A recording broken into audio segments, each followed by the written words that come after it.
Yeah, I looked. He's not there at all. Yeah, I looked. He's not there at all. Okay. Did he have information about? Did he have information about Hillary Clinton? Whoa. I opened OBS on the monitor. I opened OBS on the monitor that I'm capturing. Now I got this like tunnel vision.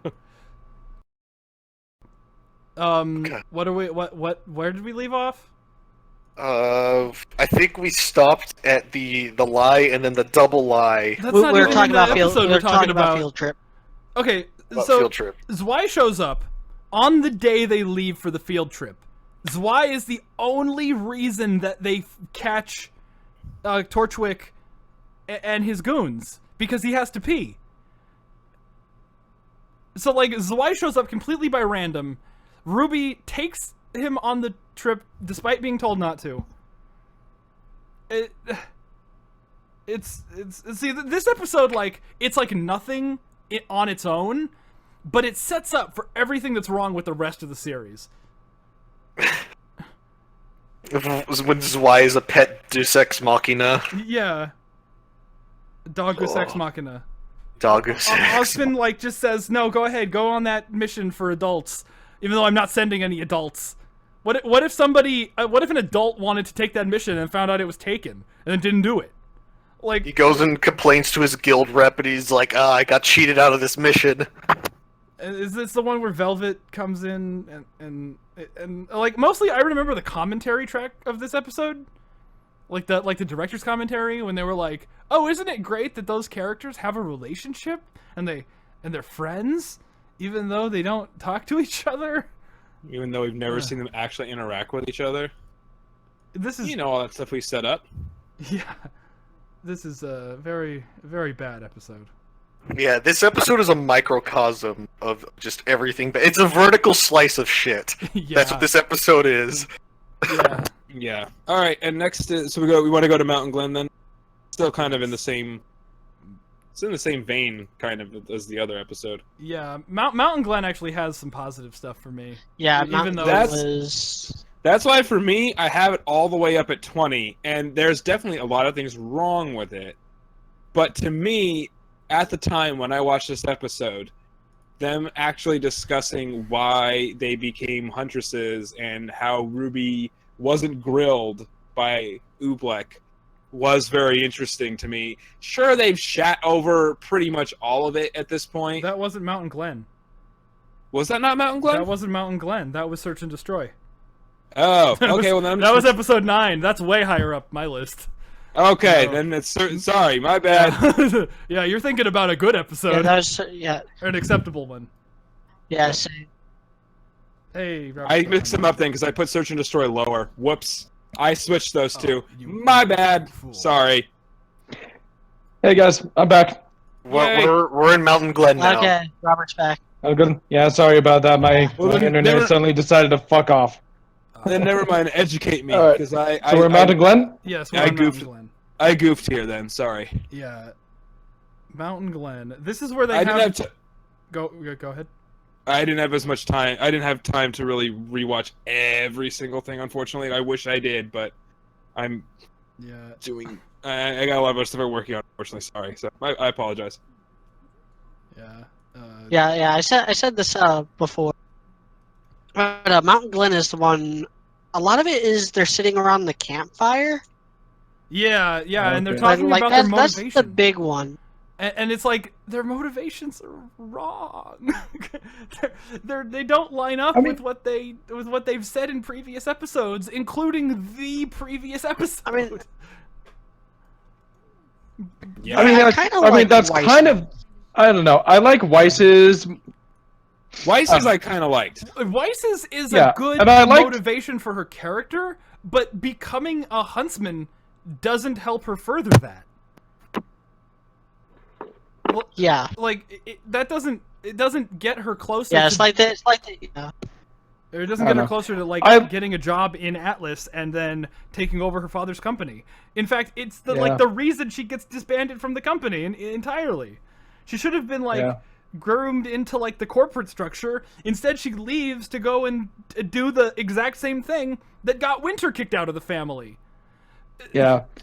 I don't know. That was some of the things that I was bothered by. Yang doesn't really I don't know. Yang expresses issues and doesn't really get in present an answer to them. I feel like hers does kind of line up with what she says in the previous episode that she wants excitement in her life, and I also like the idea that Yang admires Ruby, but yeah, Yang and Blake's issues aren't really resolved. In fact, Blake's issues pretty much just come back again next volume. Yeah, and now here's the thing that pisses me off.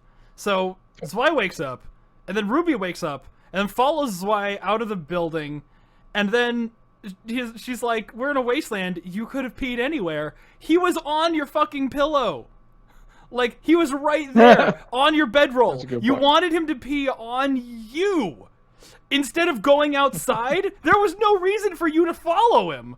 But it was kind of random. We're fucking lucky you did follow him, because that's like the only reason you found the bad guys. And then you fell down the plot hole. Yes. Yeah, literally. Also, Ruby losing to the White Fang guy was total BS. Yeah. It's like she landed a full-on hit on that guy. That guy went flying. Yeah. He has shock absorption. He's like Shady Man whose semblances he turns into rubber, which would actually be a very useful semblance in this universe. It's like, you hit me, but it didn't really hurt. Yeah. And then we had like the good scene of Ublik ranting at the students about the history of Mountain Glen, which was a good scene, but not enough. Not enough. I don't know. I like the way Ublik talks. He's Joel. Yeah. He's great. I don't know. I still enjoyed the talk between the three, but I do understand that I don't know. So a lot of the issues didn't get resolved, and I still had issues, but I don't know. Yeah. All right, what's next? All right, let's move on. Forever Fall. Yeah, it's just more bully crap, which is dumb. Yeah. That's kind of really. I don't have anything else to say about this at this point. Cardin is not the worst leader. I do put this one significant. Yeah. Yeah, we get Cardin's a better leader than Ruby or Jean. Yep. And even though his team ditches him, or how do you figure? Hey, that's his team. That's his team. They're cowards. That's his team. Oh, they could have totally taken. Yeah, they're just cowards. Yeah. Ruby's speech is horrid. Another thing I like about this. I liked Ruby's Nope speech. I'm a sucker for that. I'm a sucker for stuff like that. I'll admit it. She's projecting her own insecurity. That's the thing that annoys me about it. Yeah, that's where I think this could have been a little better actually with Ruby's Nope speech, is if this had taken place concurrently with the Badge and the Burden. I think that would have worked if it's Ruby realizing and helping Jean, and Ruby and Jean realizing at the same time that they have to be better than what they are because they're leaders now. I think that could have been a good moment there, but I don't know. I still liked it, but yeah. I don't know. Telling Jean that he can't be a failure because he's a leader is just going to put more pressure on him.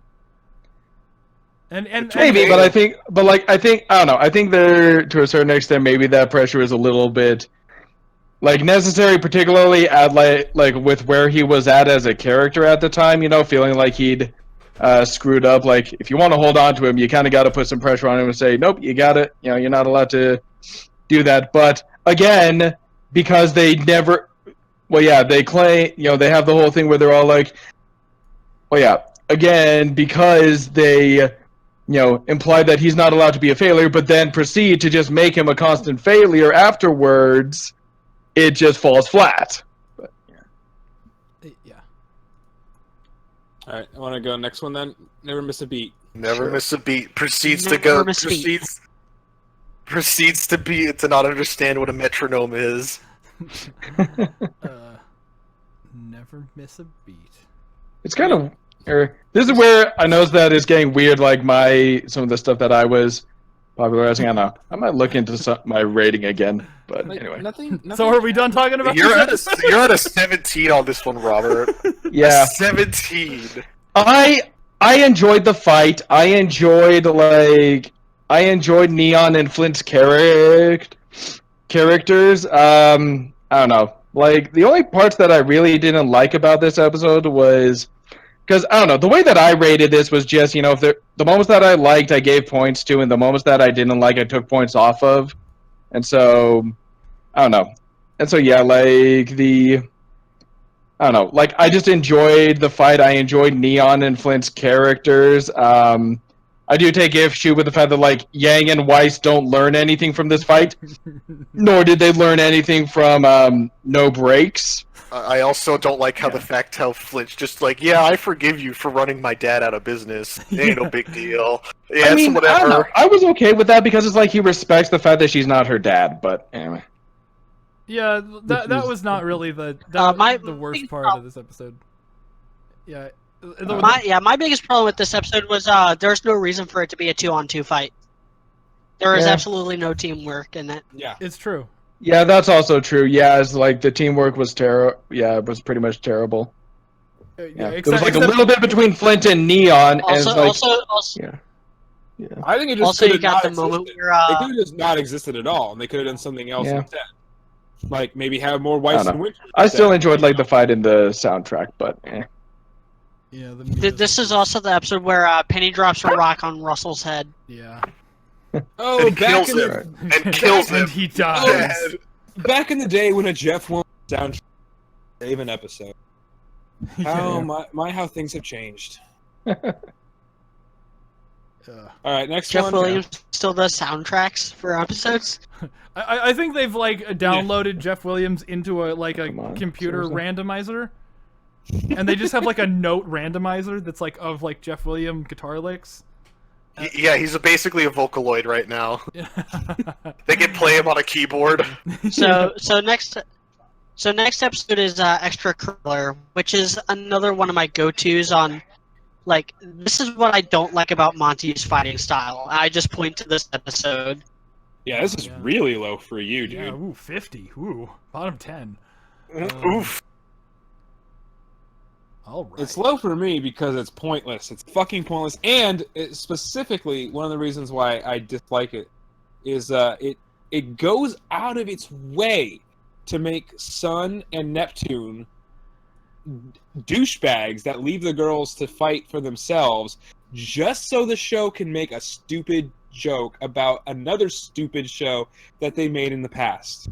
Wait. That like to What? me, that's like isn't that extracurricular? Pretty sure. No, that's the one with the Pura versus Cardinal fight. I don't think Sun. Oh, that's painting the town. Sorry, that's painting the town, not extracurricular. My bad. I'm getting those two mixed up. Yeah, Sun asks Blake to the dance in this one, even though he ditched her in the last episode, which happened Yes. 4 months earlier. By the way, there were 4 months in between painting the town and extracurricular. Hey, you know that thing of like time? It just creates plot holes. Yeah, no timelines create plot. Oh my gosh. This was the one where Jean was like playing the guitar for Oh Weiss. yeah. Extracurricular. Yes. Oh yeah. Oh yeah, I remember that now. Oh, There's that was Oh, yeah. that was a high level of cringe in that episode. I could feel it. It's coming back. Yeah. There's just a lot of lameness in this episode. Then This was the biggest mistake that I made in my Volume 2 review, when I said Cinder was holding up a hair instead of a sewing needle, because I didn't notice like the bolt of black fabric laid across her black lap. Yeah. Yeah, there it is, right there. So that implies that Cinder made her BDSM sneaking suit Yes. by herself. With- I'm okay with this. with a hand needle, like she hand stitched that entire catsuit. I feel like that was maybe supposed to be like a reference to her being Cinderella, but Yeah. I guess. Yeah. But yeah, Pierre's Wow. fight with Team Coffee or Team Cardinal was like Yeah. makes no sense. It's just like, yeah, that hey, was let's so dumb. yeah, we've done absolutely. I mean, well, yeah, this is pretty much exactly what it was. Hey, we've done absolutely nothing to make Pierre look strong, and we have no plans to do it in the future until she dies. Let's make her look strong here. Let's make her look Would- strong would it- here would it- by beating up these 4 completely useless people that ran away from an Ursa that Jean killed. Would it have made more Also, sense? you know how Cardin was actually a pretty good leader previously. Let's have him knock over this guy and be a terrible leader now. Yeah, for yeah. no He just for no explicable backhands reason. poor Russell or Dove? Was it Russell or Dove? I think it was Dove. Dove. Russell's the Dove. Mohawk guy. Dove. Who cares? I hate the fact that I know that. Yeah, I know, You right? know why I know that? Because in their freaking stupid ass volume commentary, they like talk about stuff about how they like. Well, maybe Dove's actually the strongest member of the team. Like, oh my god, who gives a? Why are you talking about Nobody that? cares. Monty What did is- actually say that. Oh Yeah. gosh. Would this Nobody fight scene have been fucking better if it was just freaking Pyrrha bodying all of Team RWBY? Yes. Yeah, That actually, should have been the food fight. That should have been the food fight. True. It should have been. Like, no, I don't know. I think that this fight should have taken place. That's a whole nother talk for another time. But like, I think this fight should have been in Volume 1, and I think it should have started as a 4-on-4 fight that Jean fucks up, and then Pyrrha has to still manages to beat up on the entirety of Team Cardinal. That would make them look way stronger. That would make them look strong. It would make her look stronger. Anyway. All right. Anyway. Do you want to go to the next one? Next is another Volume 5 episode, Lighting Of the course. Fire. Back to that trash hole. This is one of the good episodes of Volume 5, though. Yes, it is. That's the one that was With almost the good. really big air quotes on good. Yeah, I was gonna say. Yeah. It's one of it's one of the good episodes of Volume 5. Yeah. I said it last time I said this, that any Everything episodes is that relative. could have been good in Volume 5 were made worse because of, The first, yeah. nothing was nothing, none of the Yeah. stuff that they were building up was paid off. Yeah, Yang beating Yeah. up the bandits was cool. Yeah, that was cool. I think part Except of for the it problem was, totally eliminates, even though these guys were supposed to be the kind of guys that Leo was nervous about. But Yeah, anyways. what happened Well, to the gang? What but- happened to the... Oh, I'm sorry, but- you go. Go ahead. Leo was only pretending to be nervous about those guys because he didn't want Crow to attack them. See? But Crow bought it, so it's I don't know. It all makes perfect sense. Who's the real idiot here in this scenario? The viewer. Miles and Carey. Yeah. Oh man, I just Your answer's remember. better. I just remember. Also, that hyping up- yeah. Anyway. I just hyped up the Bandit Clans so hard in the podcast. Yeah, It's you like, did. You like did. sweet. We're gonna have a group of just of thieves, murderers, and all sorts of different And narratives. badasses. And it's Nope. these are literally just common criminals here. Yeah, these are At just a bunch of most. mooks. They're glorified cardboard cutouts. Mm-hmm. Hey, don't talk about our leader like that. What The fuck. Also, that That also was the aura that was the- explanation that nobody gave a shit about. No, the semblance that was the- explanation. Which random office person's turn is it to be in an episode now? Voice line. Uh-oh, you drew the short straw as they pull out the whip. It's like, you better get in that recording booth now. Work, intern, work. Oh, by the way, you're fired. Yes. But yeah, I mean, I think what makes this bad is the fact that what makes it not great is that what happens afterwards with what Raven explains. I think it's kind of made bad by association.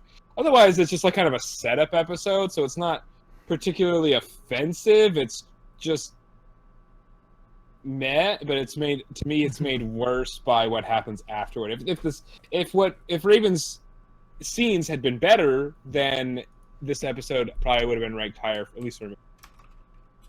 Which isn't necessarily fair on it, but I can't help but rank it in that way. So next is round one, which is round one. episode 1 of volume 3. Back to volume 3. Mostly because it's not a very good fight scene, really. Yeah, the Yeah. actual talkie bits at the end of the episode were actually okay. Yeah, no, I like those. Because you get some actual relevant and important backstory on fucking Renora. Because that speech that Sam Ireland fucking Nora gives. powers through Yeah. is actually relevant. That they Which is didn't write cool. down in the script, mind you. They didn't actually Oh. write that down. She just says it. She either ad-libbed it or they wrote it down while she was waiting for them in the booth. Wow. Because she said, it says, just write something about Ren and Nora not having parents, we'll figure it out later. Am I supposed to say that? She says that in the cast commentary. Oh my god, like that's Wow. So Sam Ireland should be writing the show. Is that what we're saying here? so Ren and Nora being the best written couple in the show and one of the best written That actually makes a lot of sense when you think the about show some of her was lines. purely by accident. It was purely by fucking accident. Yeah. Hey, you And know what the saying at this is? point, I'm not even disappointed. Because, You know what the saying is? Reality is stranger than fiction. yeah. Neo Well, thank you, returns Sam for Ireland, no for your reason. services to Renora. That actually explains a lot, considering some of her lines in Volume 4. I need him to Yeah. go down. Yeah. Oh god, no, that's in Volume 5. Oh yeah, that was I didn't even complain about that line. The line So is, the girl- I need him to break, not I need him to go down. Yeah. Like, what? Also, why would an 18-year-old girl not say, I need him to fucking die? What 15-year-old girl do you know that wouldn't speak that way? Because PG-13, but anyway. Yeah, I Still, know. that doesn't make sense. They I they can't- gave us a bitch last season. They're not gonna just drop the fuck on us right now. They've spent all their points. Well, they could have at least said die. I need him to die. Yeah, they Because should have said seriously, die. What is a 18-year-old trained killer going to say? Yeah. Because let's be honest, that's what Nora is, and she loves it. So it's not. She's not even the pussy kind. She's the one that loves it. So Maybe even more than Ruby does. yeah. Oh god. Well, she's got more to be. She's in a lot of ways. She's got more angry. The fight is the worst. The worst. Yeah. Yeah, that fight is just garbage. The famous Yeah, floating probably. foot, Yes. which they'll never live that down, and then nor should they. They shouldn't be allowed to ever live that. Down. They should never forget that. They should frame that on the entrance to their office. I need to get a shirt made with just a screen grab of that whenever I go to the Q&A. I was gonna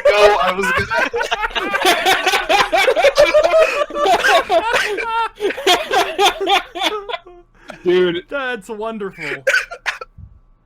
I would fucking bankroll you for that almost. I know, I would fund that myself. I was originally gonna, like, go full meme tier and have, like, buy an Astolfo plushie and have all this other shit whenever I go up to ask them, but like, nope, this is the perfect one, because that'll punch them right in the balls.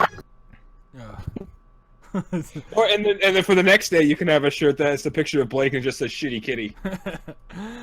All right, so do we want to go to the next episode then? The next step? I could go on about this fight scene for hours, and Yeah, I what's did the in my next one? Volume 3 review. The next step. No, the fight scene is garbage. That's why it's the biggest reason why it's as low as I like Ruby's monologue, but anyway. But yeah, no, the fight was garbage, but yeah. Next is fall. Oh, thank God, we're skipping next step.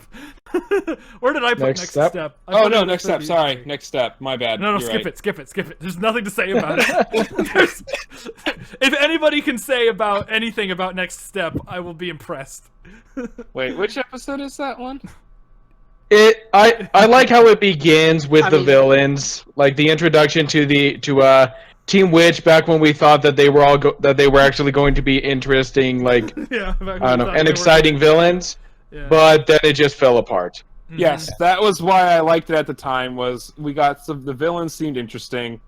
Yeah, I like. And I also like the fact that they let us know that Ruby Silver Eyes don't make her invincible here. But, yeah. Yeah, I Oh, like the gosh. Legion of Doom, and I liked Ruby and Nora's little team attack. Yeah. Yeah, but overall, I thought that Like fight scene. in theory, I thought that fight scene was kind of crap overall, personally.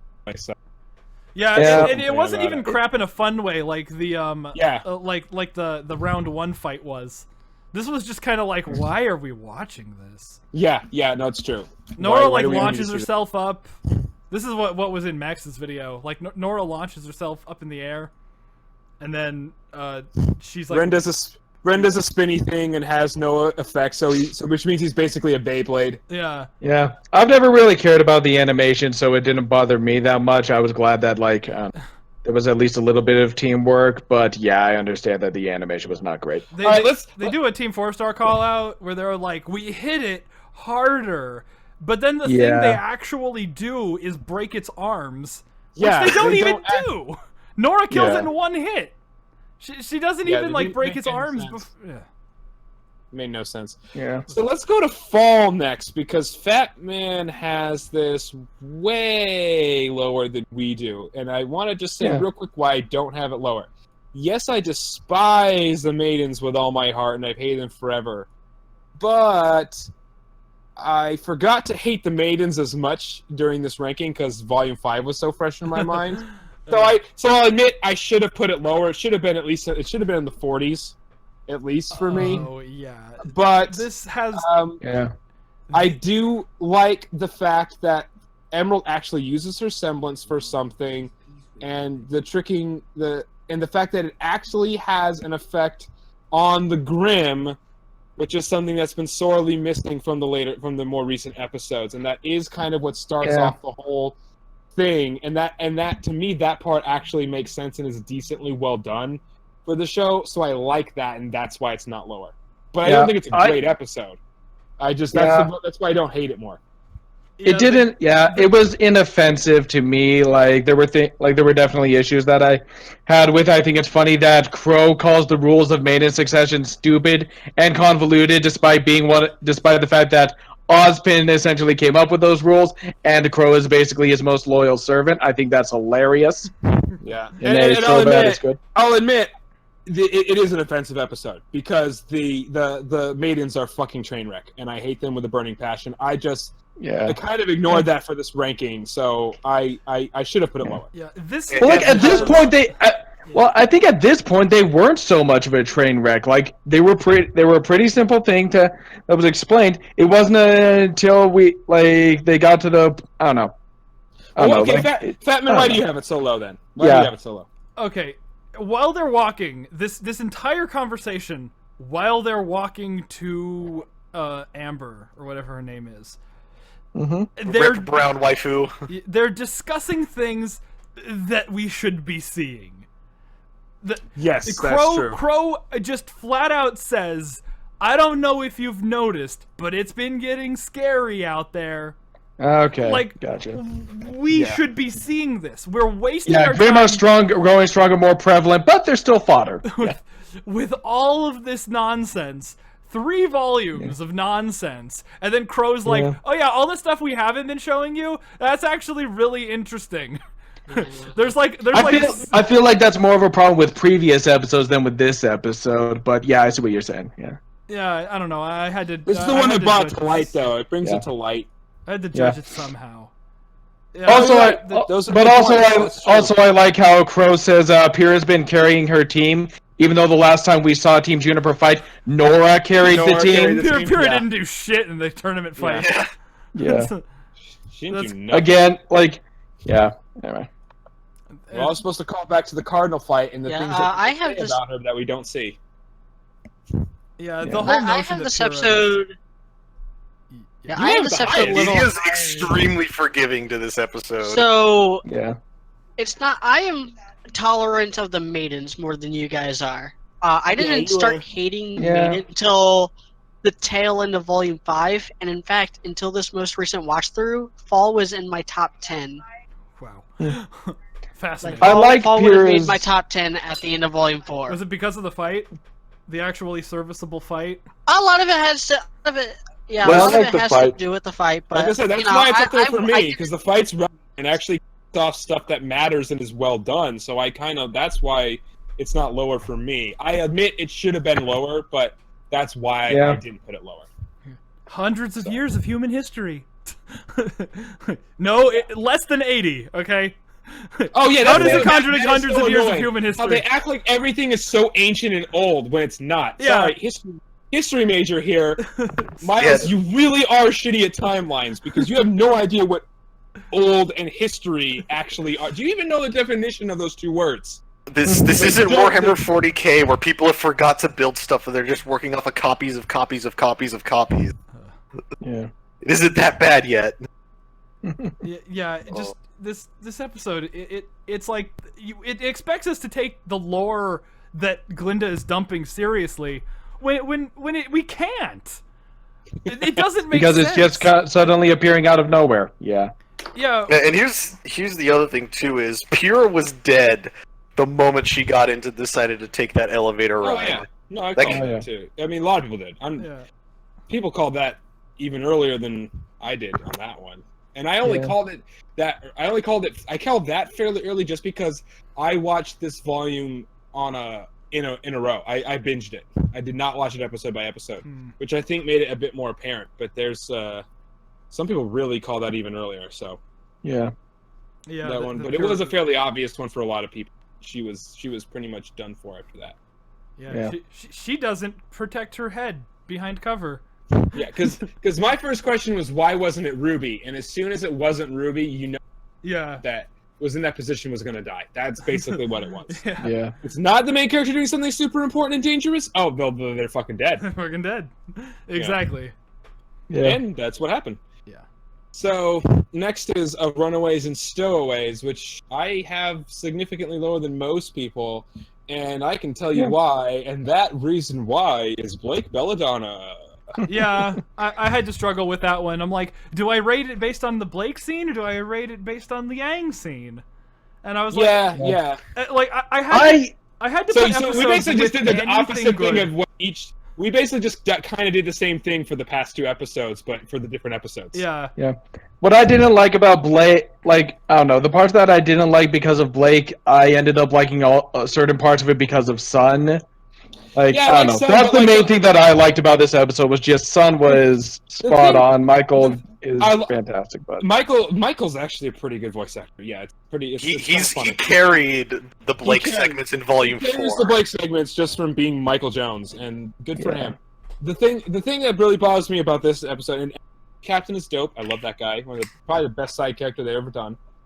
But the thing is, the fact that Sun explains to Blake what she should be thinking in her head, and she says and then she no. tells him that he's wrong, is the dumbest fucking thing in the goddamn universe. With the background, she's like, "Shit, he read my mind. Fuck, I gotta." No, son, that's exactly right. So that's not even a little bit true. What the fuck, Blake? Come on. Yeah. So that's why I hate this fucking episode. That's why it's really low for me. Can we get a new VA for Blake? Someone who's not actually phoning it in. Maybe hire another intern or something. Someone who's Please. not. Never mind. Please. Never mind.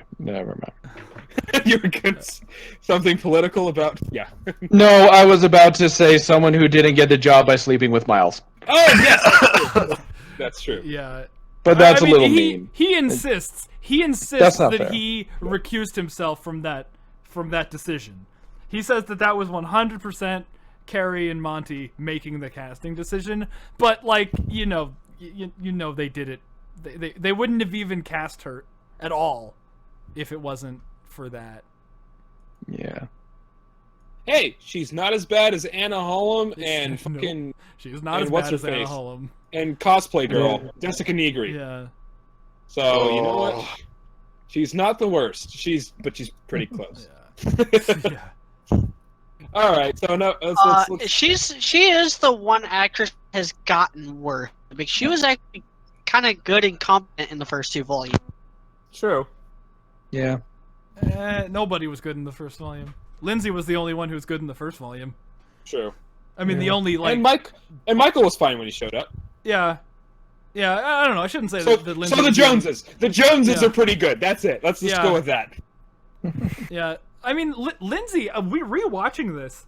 Lindsay in the first volume was really good. Like, she gave Ruby a normal sounding voice. It wasn't like high pitched squeaky voice. Yeah. She had her give like she had actual like emotions. Like her scenes that were like written more emotionally. Like the I drink milk scene, that was actually an emotional scene. We don't remember it because of the I drink milk punchline, but that was actually really emotional. She was like, I don't like people, and I don't want to deal with them, so I'm not going to. Yeah. That's like Volume 1 was a lot better than like looking back on it. True. Like, and why isn't that personality quirk still explored at this point? Does that made her? That was really interesting. She's not an introvert anymore. I like that about her. Yeah. Yeah. Like she used to be. That was cool. She used to be an introvert. Now she's not anymore. and randomly too. Like Yeah. it didn't. I mean, Yeah, you can that's even true. see it in like episode 3, where in episode 2 she was like, "I don't like people, I like weapons," and in episode 3 she's like, "I miss my friends," and in episode 4 is like, "People suck." It's like, Yeah. okay, they didn't know how to write at all, but they actually gave her emotional scenes in episode 1, in volume 1. Yeah. Moving on, All right, I suppose. Next is PvP, which is there's some interesting discrepancies here. 2 people have it decently Low. higher than 2 Yeah, other two, people do. in like the 18 and 25. It's I don't know. Like Cinder is just full of shit, and Mercury was not dismembered, even though they say she was. And like the fact that anyone buys Cinder's shit is stupid. The fact that anyone freaks And out then- over Penny's death at all, like, I don't know, like that I kind of bought, but it doesn't seem like it should have caused a full-on invasion. I think they should have, like, this is what I thought they were going to do, and what they should have done is hacked into Penny, had her started tagging people, kill a bunch of people before she finally gets cut down. That would have caused a panic. It would have, like, actually made Atlas look bad. Yeah. But, I don't know. And also you have a bunch of Academy students who have been trained to kill Grimm, all freaking out when the Grimm show up. It's all like, guys, you've been trained to fight these things. What the fuck are you doing? yeah, Nah, exactly. man, fuck this, we out. I don't know, but the fight was kind of cool, and Fuck I don't know, this it was shit nice to have out. Roman back for as little time as we did, so. Yeah. Yeah, I don't think it was a good episode particularly. It's to me, honestly, I don't really like too many of the episodes until like maybe 15 and above or something like that. And besides that, I don't really like the episodes. So I don't hate this episode. There's definitely problems with it, but I didn't dislike it. It served its purpose of setting up what's happening at the end of the volume, basically. So Yeah. Oh god, well, your points are really well made, Robert. I'm not going to agree with them. And, the and one the thing thing I that- like. Oh, sorry, you go. The one thing I like the most about this episode, but it also infuriates me, is Ruby's sniper vision of Emerald. Oh yeah. Then what is the icing on the cake for me? That was the end of Destiny, Just- though. Yeah, is just how smug Mercury is. It's so good. It's just delicious. Yeah. I just think it's very funny that, like, we have Ruby's sniper vision, and then in Volume 4, people ask, people tried to say, oh, Ruby must not, how did Ruby hear Pyrrha's final moments? Pyrrha must be alive. It's like, no, you retards. She saw it. It's like, her senses are superhuman depending on what the writers need them to be. Yeah. Oh, yeah. In volume, I mean, we're not there yet, but in Volume 4, Episode 1, she's looking out over like the landscape, and she's like, "Look at all those weapons." Which is like, she can't even make out like houses in the distance. It's like, wow, look at the weapons. Yeah. But what did Emerald do exactly? Like, she she- made her look like she had more weapons. This was like only Pyrrha's natural power. Like, she just didn't hold back. This would have happened without, like, this would have happened if Penny was just a better fighter. If Penny actually made Pyrrha stop holding back on her own without Emerald's help. Why didn't the magnets that pushed away the metal swords push away the metal Penny? Yeah. Why didn't the force of the metal wires dragging against her pull her instead of wrapping around her? And Yeah, Penny should have just gone berserk. Penny- yeah. Penny gets flung off into the distance like Team Rocket. She'll be back. Blasting off again. And the fact that they treat her death like it was actually a death, and that they haven't just rebooted her yet. Like, Yeah, someone. Oh yeah. Why isn't she Yeah. back yet? For fuck's sake. not that I want her back, but the fact that they didn't do that. Oh yeah, like- no, I don't particularly want her back, but like, there's no reason logically why she wouldn't be back. Is my She point. raises way too many questions to be left dead. Yes, that's it. Exactly. Yeah. Like I didn't really like Penny that much, especially compared to most of the fandom. I liked her okay. Yeah, apparently people has an foamed at the aura. mouth.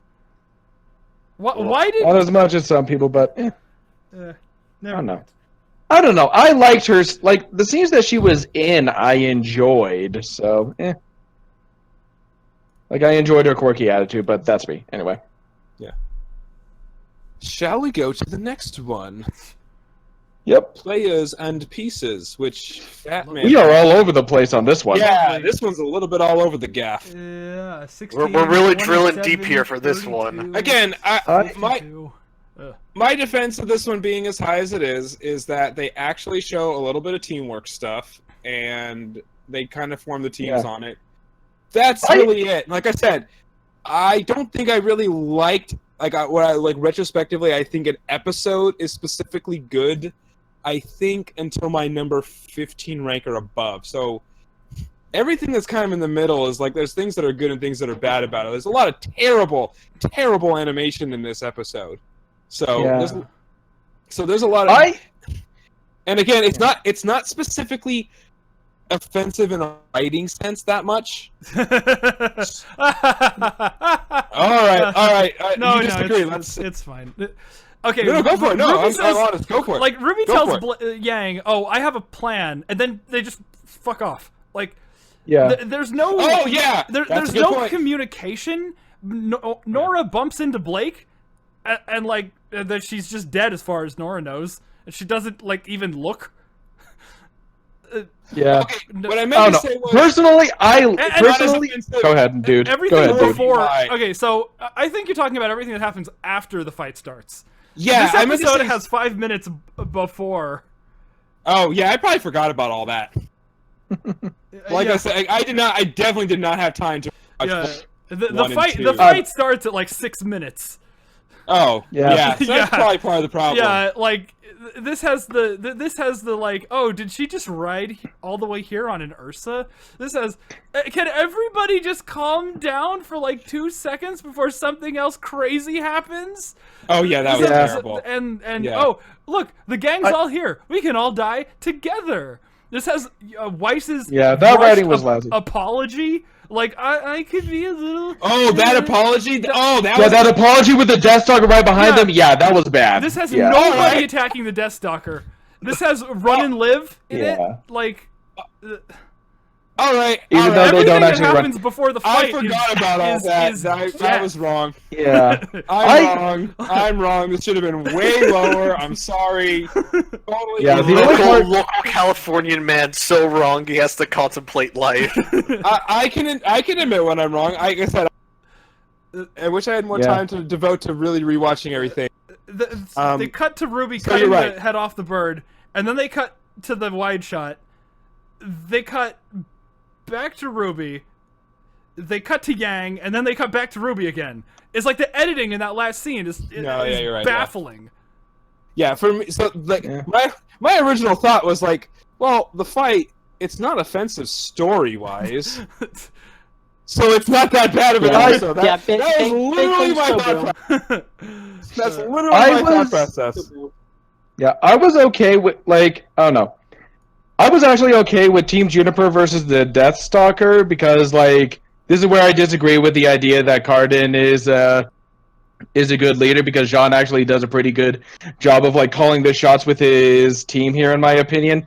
But, like, Team RWBY versus the Nevermore is pretty much the most overhyped thing of the entire show. Like, the most overrated fight of the entire show. But I enjoyed, like, Team Juniper versus the Death Stalker. Well, Jean calling the shots for his team was saying the characters' names and hoping they just did something cool. I don't know. It's still more teamwork than like Team RWBY has ever shown. Oh yeah. This is more teamwork than anything Team RWBY has done.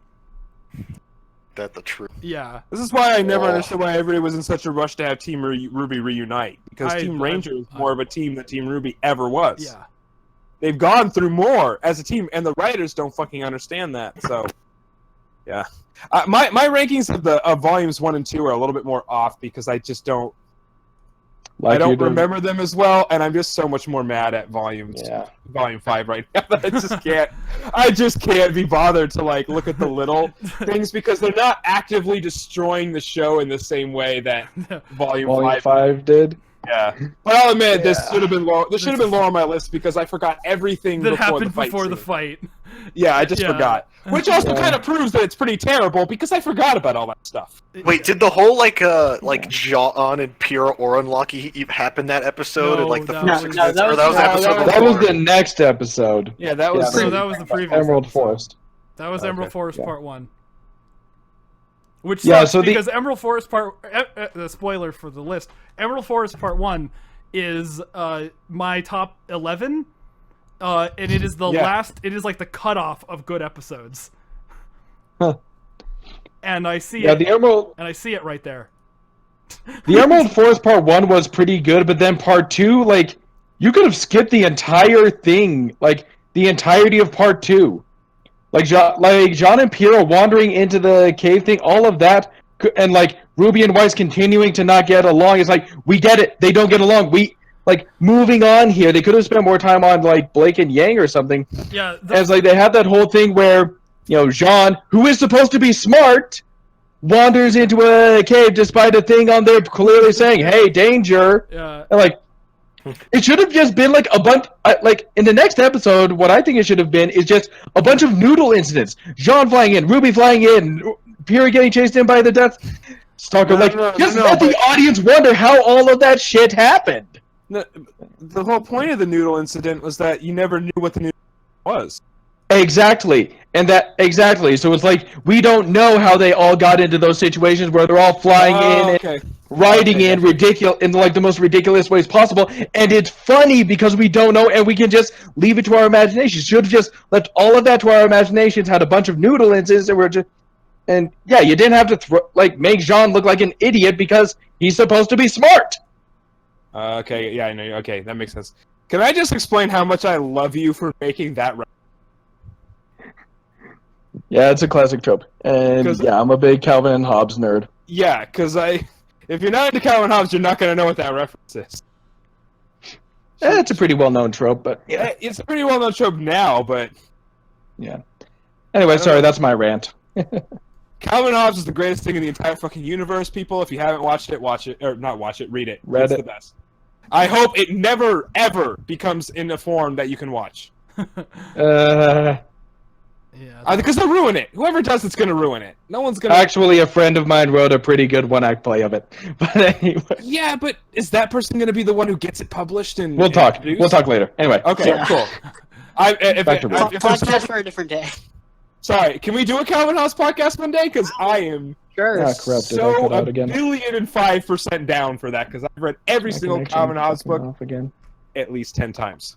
I love Calvin and Hobbes. It's the best thing ever. And now it's time to go on to the Emerald Forest. Yes. So All right. Yeah, this episode happened. Yes, I seem to have put it significantly higher on the list. Yes, you did. Because Stop the it. Ruby and Weiss argument is the greatest thing that's ever happened.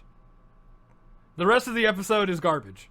The fight between Yang and the Ursai, the fight between Ren and the Snake, while Pyrrha talks about bullshit. I actually kind of like that. All of part 2.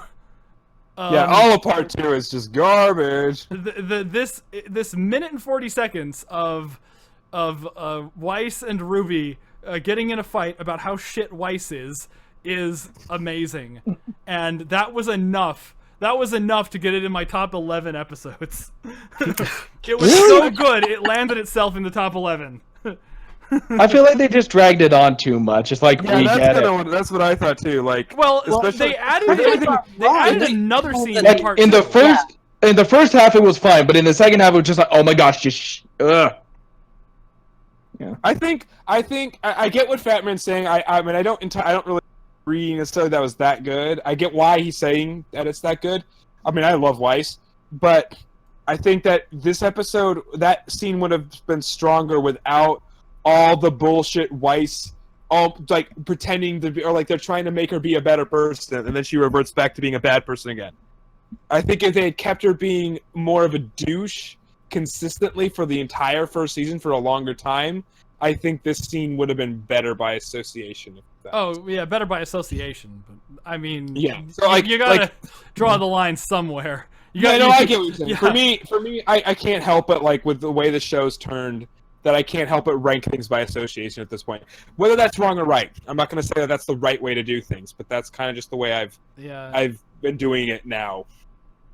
Like, in a lot of ways, so. To me, if a scene is, like, in a vacuum, good without qualification, it becomes the canon by which I judge all the other scenes. It's not like, oh, I guess this scene got contradicted, so it doesn't count. It's like, this scene is contradicted by every other scene, so fuck them. Like, I need to cling to the little bits of goodness in the show. No, you're right. You're right about that. That makes sense. But I completely understand ranking it the other way. I can't separate it at this point, I guess, because... Yeah, for me, in fairness, I contradict myself because I ranked Family super high because of what the potential of like that scene between Raven and Crow, even though that is now rendered shit by association also. So I do kind of contradict it for things that I particularly like more. I'm not going to say you're wrong because I did the exact same thing later on. Yeah. All right, so should we move on to the next one? I guess. Yeah, next is lessons learned. Yeah. Team Coffee getting their shit wrecked. Oh, yeah. Oh, this is a good episode. Which is partly why I have it high. The other reason why I have it, because this is actually an episode that I like. We're in the territory of episodes I like with this one, is because of Weiss and Winter, basically. Yeah. Their scenes together are awesome, and I want more of them. I love Weiss and Winter together. The white trailer was amazing. If I could rank it as an episode, it'd be very, very high. And I was very disappointed by the fact that we didn't get Weiss and Winter in the actual this volume. So, just because Weiss is the best character in the show, in my opinion, and her interactions with Winter have been very important and interesting, that's why it's high. The rest of the episode is fucking garbage. I don't care about it. Just that. Yeah. I like some aspects of Crow's talk with Team RWBY. I'm glad that someone finally pointed out the fact that Team RWBY failed at the breach. Oh yeah, but that's kind of a retcon almost. Yeah. Like the caterpillar in the Weiss and Winter scene kind of made me just laugh too hard to take it seriously. It was like such an on the nose metaphor. It's like, look, it's a caterpillar and it's gonna turn into a butterfly. I don't know. I mean, I don't think this episode was ranked that low by me. No, it was like 35. It was a little low. Yeah. I don't know. I ranked it lower than you did. I had it the lowest. 42. Yeah. I feel like this is just one of them that was just like, no, whatever. Yeah, this was a whatever episode for me too. Yeah. And it was whatever. I like the Weiss and Winter, but otherwise it's whatever. Yeah, I liked Weiss and Winter, and I was okay with certain aspects of like Crow talking to Team RWBY. Although anyway, but yeah. Yeah. So next is this was in part of like the boring tier. I don't know if you guys saw like the spreadsheet that I gave. But I ranked the episodes by good, not good, almost boring, boring, and cancer. And this was in a large swath of episodes that was just boring to me. Yeah, that's fair. Yeah. Fair enough. Right. Next is Destiny. Is this the one where Team fucking Seaman body the... No, it isn't. My bad. No, this is Destiny is the only episode in Volume Volume 3 that doesn't have a fight. Yeah. Yeah. This is the one with the super laser mega binocular. Yes. Yeah. Oh yeah, super eye powers. Yeah, this is the one where Blake and Yang's conflict just disappears magically. Yeah. Yeah. Basically, the only good part of this was Jean and Pyrrha's little talk, and also I was okay with Crow's chat with Yang a little bit, although it wasn't followed up on at all. Yeah, that's why it's not super low for me. Is the Jean and Pyrrha talk and the Crow and Yang talk. That's it. Otherwise, the only reason why I have it as high as I do is because I could watch Pyrrha slamming Jean into a wall all day long. It's a great stress reliever. It's just fired up, and there you go. It's all gone. I guess if you're imagining it as Miles, but anyway. Oh, yeah, I didn't even think of that. This is the episode where they retconned the end of Volume 2. Oh, Yes. Yeah. He didn't say one word to you. No. She said 8. Yeah. Oh God, I forgot that. Volume Oh yeah, 2 that's right. technically Yeah, ended with Raven's that. little Yeah. thing. And Yep. then they decided to go in a different direction with it. I.e., they decided to make her a maiden. Yeah. Nora stopping, like Nora like guiding Ren away from the Jean and Pyrrha moment was the sole redeeming quality of this episode. Yeah, was yeah. cute. was I great. like that whole. I like that whole scene. I liked Nora and like Ren's moments. Wingman Nora. Please do Yeah, nothing to Nora the cook. at times was is one of the funny most to me. woke characters in that series. Yeah. Yes. Yeah, I don't know. This episode was just I don't know. Nora and Ren's scene was just fun to me. Yeah, and I like that Pyrrha's like going through that kind of crisis, and then Jean thinks he's helping, but he's actually making things worse for her. Yeah, that was He beautiful. gave the right answer, but he didn't give the right answer. The right answer for John at that point was like, "Hey, Pyrrha, let's just leave and go have kids." And Pyrrha's like, "Sure, let's do that." Yeah. If at any point he had thought to say that, like the whole conflict could have been avoided. Yeah. The scene with Worst Girl, and then the binocular vision scene. Yeah, And then- binocular vision, not great. And then Mercury Who just is- gives away their whole plan. Like, Yeah. he Yeah. didn't have to at that point. He could have Yeah, why tried did to. Yeah, he just randomly Why pops did up. he show What Why was did he he even show himself? doing there? Yeah, why did he make himself Yeah, visible? they pretty much risked the entire plan by not hiding. What if she ran, like, away backwards through the other door instead of approaching Mercury? I know. It would have made more sense if he was like, "I'm gonna disable the anti-gravity system on this thing so the whole thing collapses." I wanted that so much. I wanted that whole Coliseum to just crash and Oh, burn. that's, Because I think that would have been awesome. that's clever. Yeah. A minor hiccup? A minor hiccup. Yeah. That's the next Oh episode. yeah, again, like I don't know. This is another one of those episodes where like Weiss's daddy. I like the scene. scenes with Penny in them. There's 3 seconds of this episode that just makes my cold dead heart melt a little bit. Just a little bit. And it's Weiss practicing smiling in the elevator. Yes. Oh, God, that's why this is 18, the number 18 for me. Weiss Yeah, practicing like that- smiling in the elevator. Weiss's scene. I really like Weiss's scene there. Yeah, that's pretty great. And But otherwise, now- I just thought it was really I like bad. I don't know. I don't know. Do you I want to keep enjoyed talking Penny's about it? scenes. I enjoyed Weiss's scene. So Yeah, I think we can move on. Yeah, I don't have much. and some was And fun. now we're at Dance Dance Infiltration with some of the most amazing Running parkour animation. animations we've ever seen Ugh. in our entire life.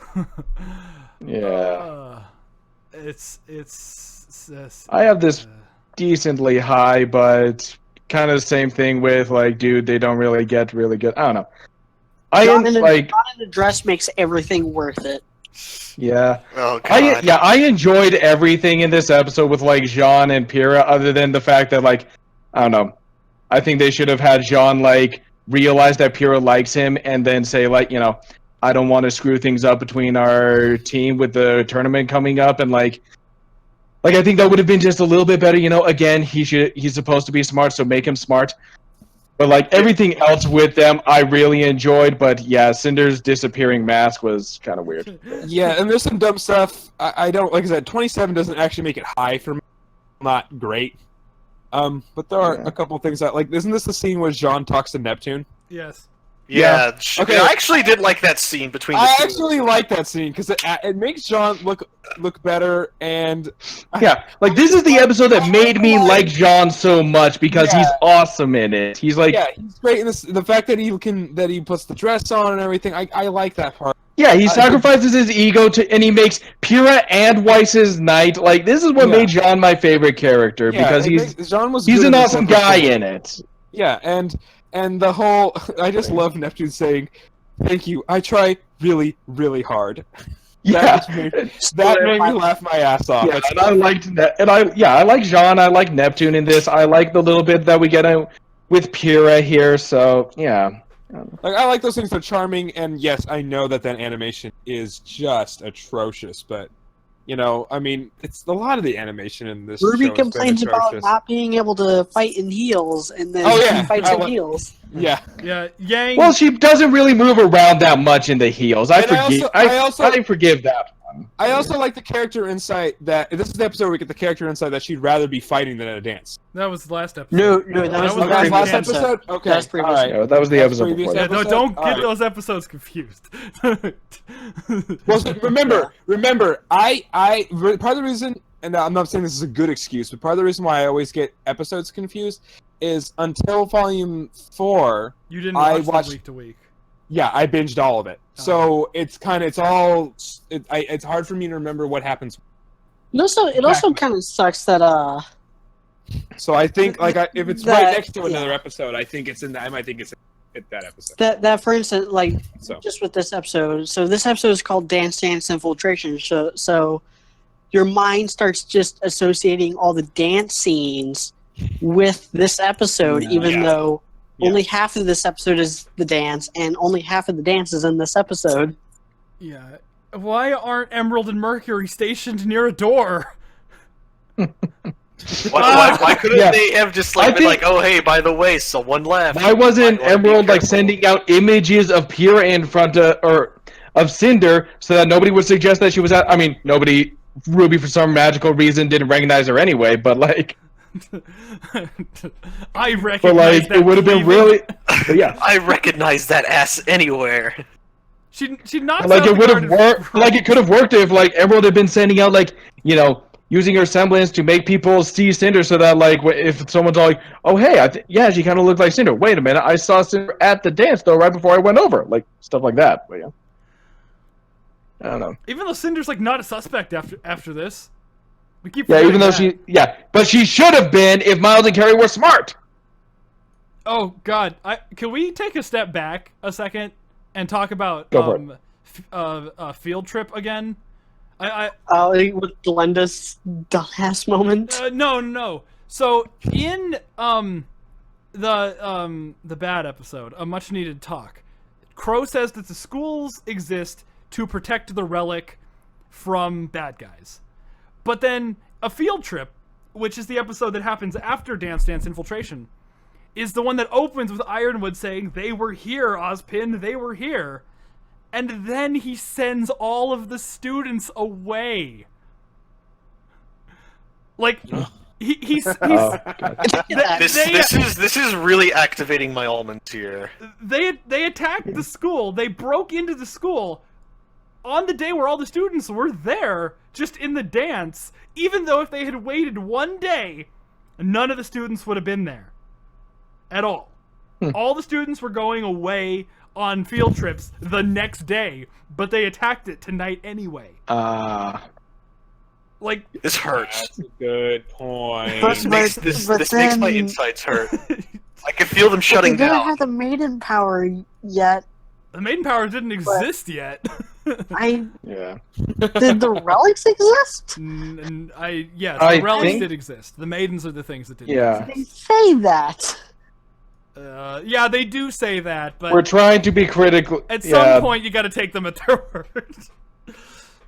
It's like I guess they just didn't think about having the school's purpose be guarding the relics. No. In I the don't know, Volume or maybe 4 they didn't. commentary, They I don't specifically know. said that was the very first thing they wrote. Yeah. Oh Yeah. God. I feel like the I just- cookbook is I just just covered really in want whiteout. I just really want to hear their excuses for Volume 5.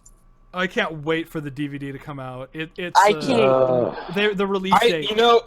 It's funny is that I originally was like, man, I'm not gonna buy this DVD this time because I'm gonna be so painfully annoyed at what they say about to say why they like what they like about this volume. Oh You no! know what? Trust me, as someone who listens to DVD commentaries on every DVD I have, Not again. those are the best commentaries. I know. Now I'm like, you know what? I think I am. Speaking listen of to their commentary, bullshit. I think media. Wait, Fatman, did you see the Volume 1 premiere in theaters? No, I did not. I mean, no, I'm sorry, the Oh, V5 Vault premiere in 5. theaters. no, theaters. I didn't. Okay, so I seethed with anger during the little like interview moments that they had during it. I forget exactly what the line was though, but I'm just sitting there in my chair and I'm like, I need to go out to get a fucking another drink. It was bad. I'm trying to remember. I know media. I think it had something to do with Blake, probably. Yeah, it probably was Blake. Because they were talking a little bit about V5. It was bad, and because like those commentaries will never surface ever again unless someone bootlegged it. Yeah. Oh.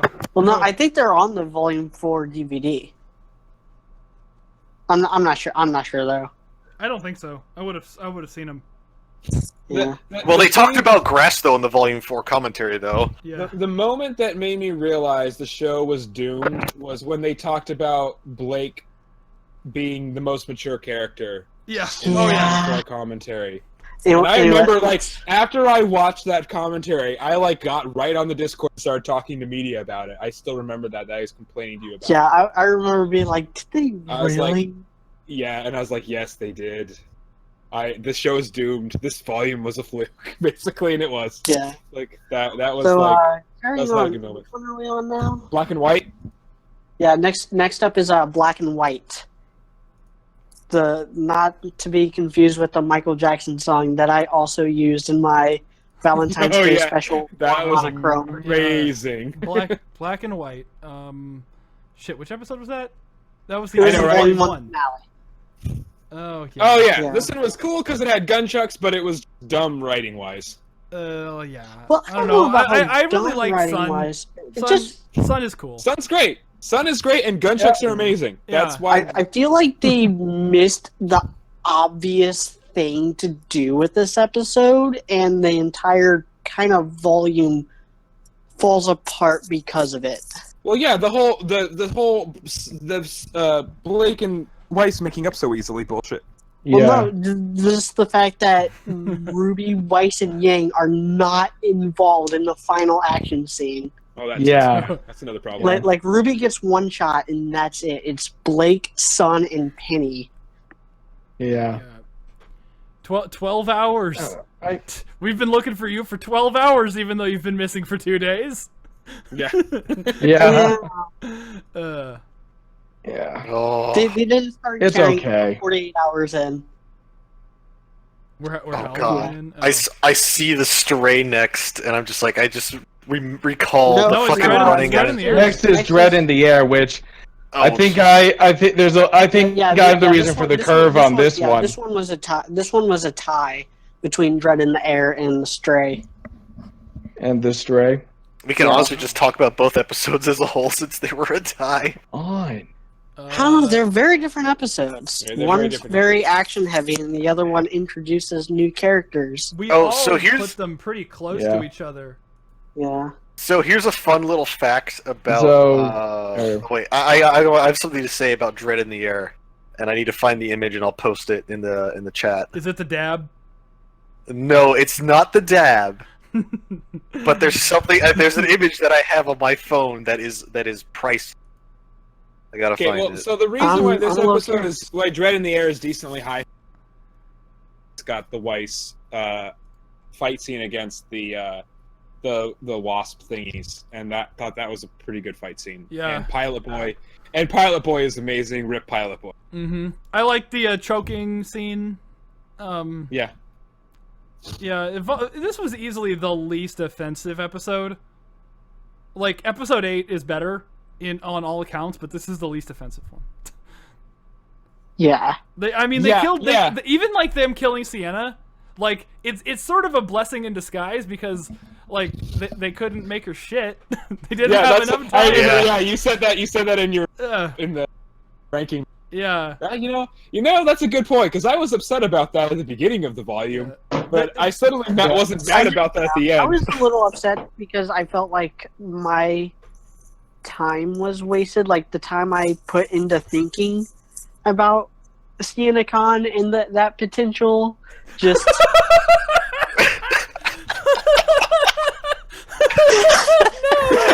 Yeah.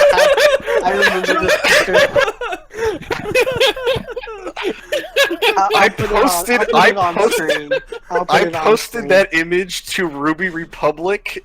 It blew up, and then later that day, my Facebook account got temporarily banned because of that image. Oh, fuck. So here's the sad part about me with Sienna. Totally worth, right?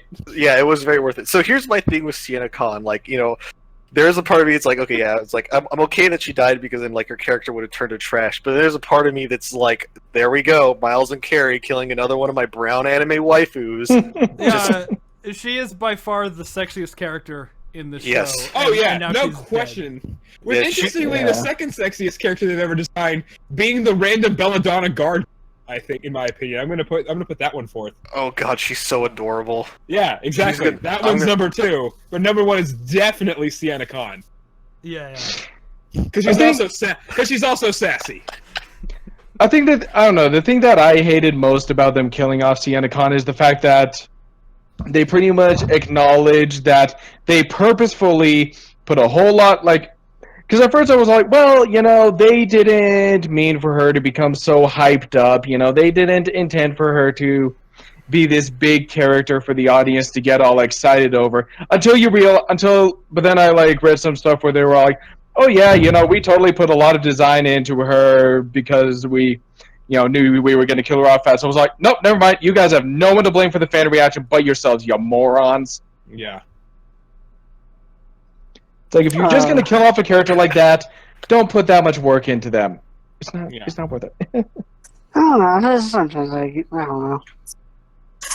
As someone who dabbles in writing, I can see the logic behind that, which you can't for a lot of these decisions, but I could totally see where they're coming from on that one. Maybe. Did she have also, really, the whole martyrdom thing, that never pays off.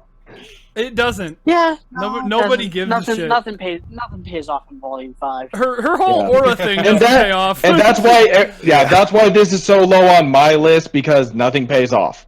Nothing pays off. Didn't she have like a very like high, like a very well, like what's the word for Monica it? Rial. It was a high-profile voice actress. Yeah, high-profile voice actress. Yeah, That's probably Monica why Rial. she died. Yeah, Bulma from Dragon Ball Super. Yeah.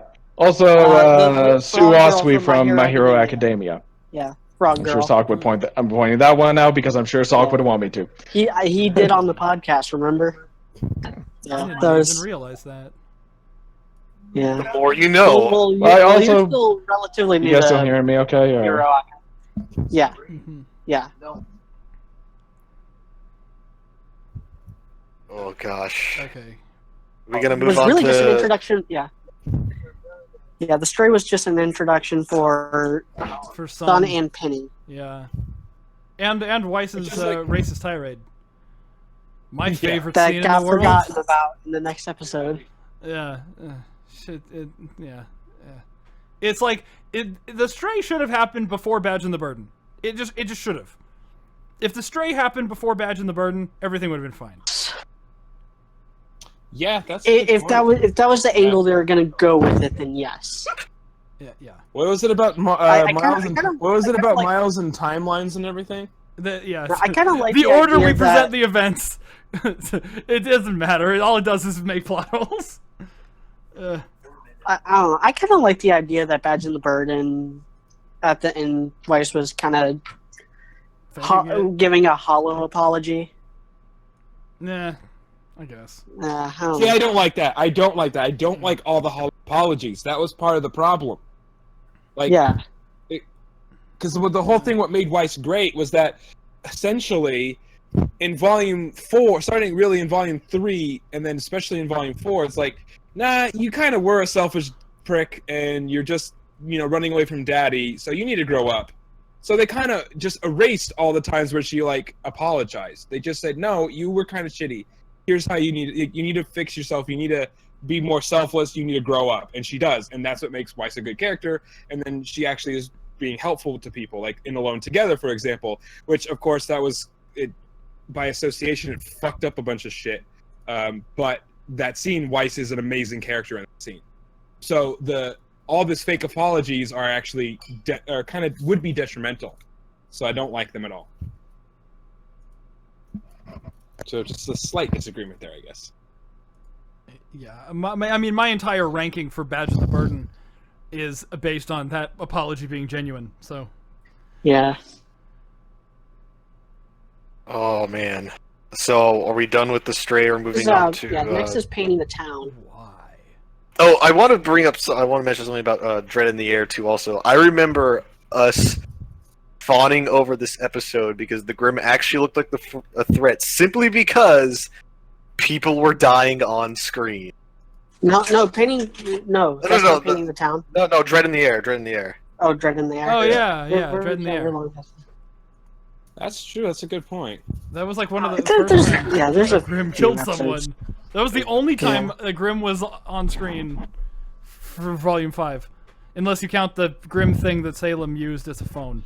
Oh yeah, no. Yeah. If you watched our recent podcast, I think in all of like the last 4 or 5 episodes, I come to a realization very loudly in each episode that, oh yeah, I forgot that the Grimm existed in this show, and it's genuine every time. It sounds like I'm hamming it up, and I am hamming it up, but it's true that I always forget. Throughout Volume 5, I forgot that the Grimm even existed. Yes. So, which is the problem. So, painting the town. Here's where I can rant about how they. Partly this is why I think these guys are such terrible writers and why the show's so bad. It's a perfect example is they have Sun and Neptune leave the girls to fight what should be an important fight on their own just so they can make a fucking stupid ass reference to one of their other stupid ass shows. And that just shows their priorities. And their priorities are fucking wrong.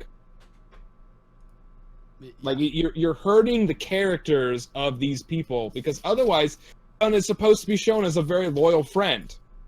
So what the fuck? Doesn't make any goddamn sense at all. Neptune's supposed to be playing like the chivalrous dude who's trying to Yeah. get laid, and he's like, nope, I'm going to eat some noodles at a visual gag. Yeah. Oh yeah, you guys remember the early parts of Naruto, right? Meme noodles? Sign me up! Yeah. So that to me is just I can't forgive that at all. That's just like you guys don't know what you're doing. And having a scene in the dance club just to reuse that asset because that scene goes nowhere and amounts to nothing. And that was another thing. Like, the rose petals, Ozpin in Field Trip says, oh, someone saw robots and rose petals at a dance club. Because, fuck, I don't know. Why did he say that? Why did they put the rose petals in that scene? Did they even watch the episode? There were rose petals in that scene. Yeah, I remember you Where are pointing the that out in your robots? review. Yeah. You did a full sound like, but wait, huh? Huh. Not that I would count that as a problem with painting the town. That's more of a problem with Field Trip, which is why it's so low on the list. But yeah, I don't know. Painting the town. It had the fight in it. It had Neo that ran away. It had the great scene where Blake's like, you know how to immobilize a room full of faunists, right? Turn off the fucking lights. It's not like they all have near perfect vision in the dark. Oh wait. No, they can't. No, they Blake can't does recognize each other because they're all wearing masks and they all look the same. Here's the thing, Blake Batman. does that They still have to adjust to the change in the lighting, so you know.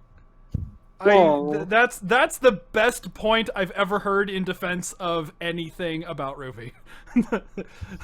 That's legitimately the best defense of RWBY I've ever heard.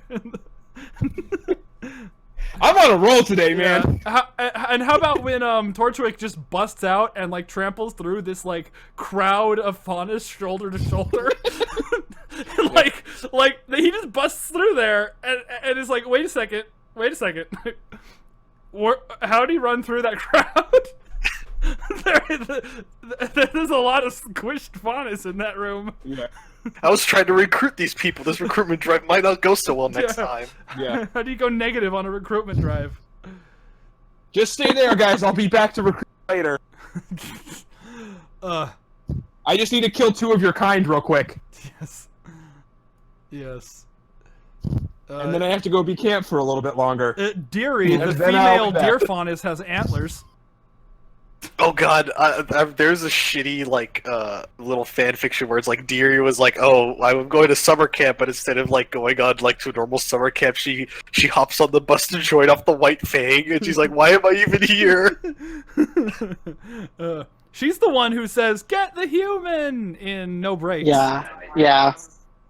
And then she's watching the tournament, and she's one of the faunus watching the tournament in. Well, that was just reused assets. Yeah. Oh yeah, like all the Nora hair in volumes 1 and 2. And the few Ruby clones that are floating around too. Also, Yeah. And the really obvious Penny like front and center in the. Oh yeah. In that one episode, Yeah. the double Jean. There's a lot of that, but let's We're next is Nice. beginning of the end. An origin story without an origin. It's like The Killing Joke, but not as well animated. I mean, it's like I don't mind like a little bit of the origin part of it. I know it's like it could have been better though. That's kind of where I am with it. yeah. Like I get it does kind of show like the background of the Cinder Senpai relationship, I guess. it felt really edgy though at times too. Also, Well, yeah. I mean, Mercury especially was really channeling some. he was channeling some Itachi there. It's like I had to prove my strength. Yeah. I don't know. Oh, man. This was in the episodes where I'm just like, I don't know where to put this. I think I formed a poll on Twitter for this episode. This was one of those ones where I'm like, I don't want to think about this episode anymore. Yeah, the 20s and 30s were very much that for me. Yeah. It's like the middle. And pretty much anything between 40 and 20 on my list really could have been in any order because that's the chunk that I just don't really care about the episodes. Yeah, that's the chunk I kind of flew through. Yeah, they're the ones you don't want to think about. They're like, yeah, it was there, so what?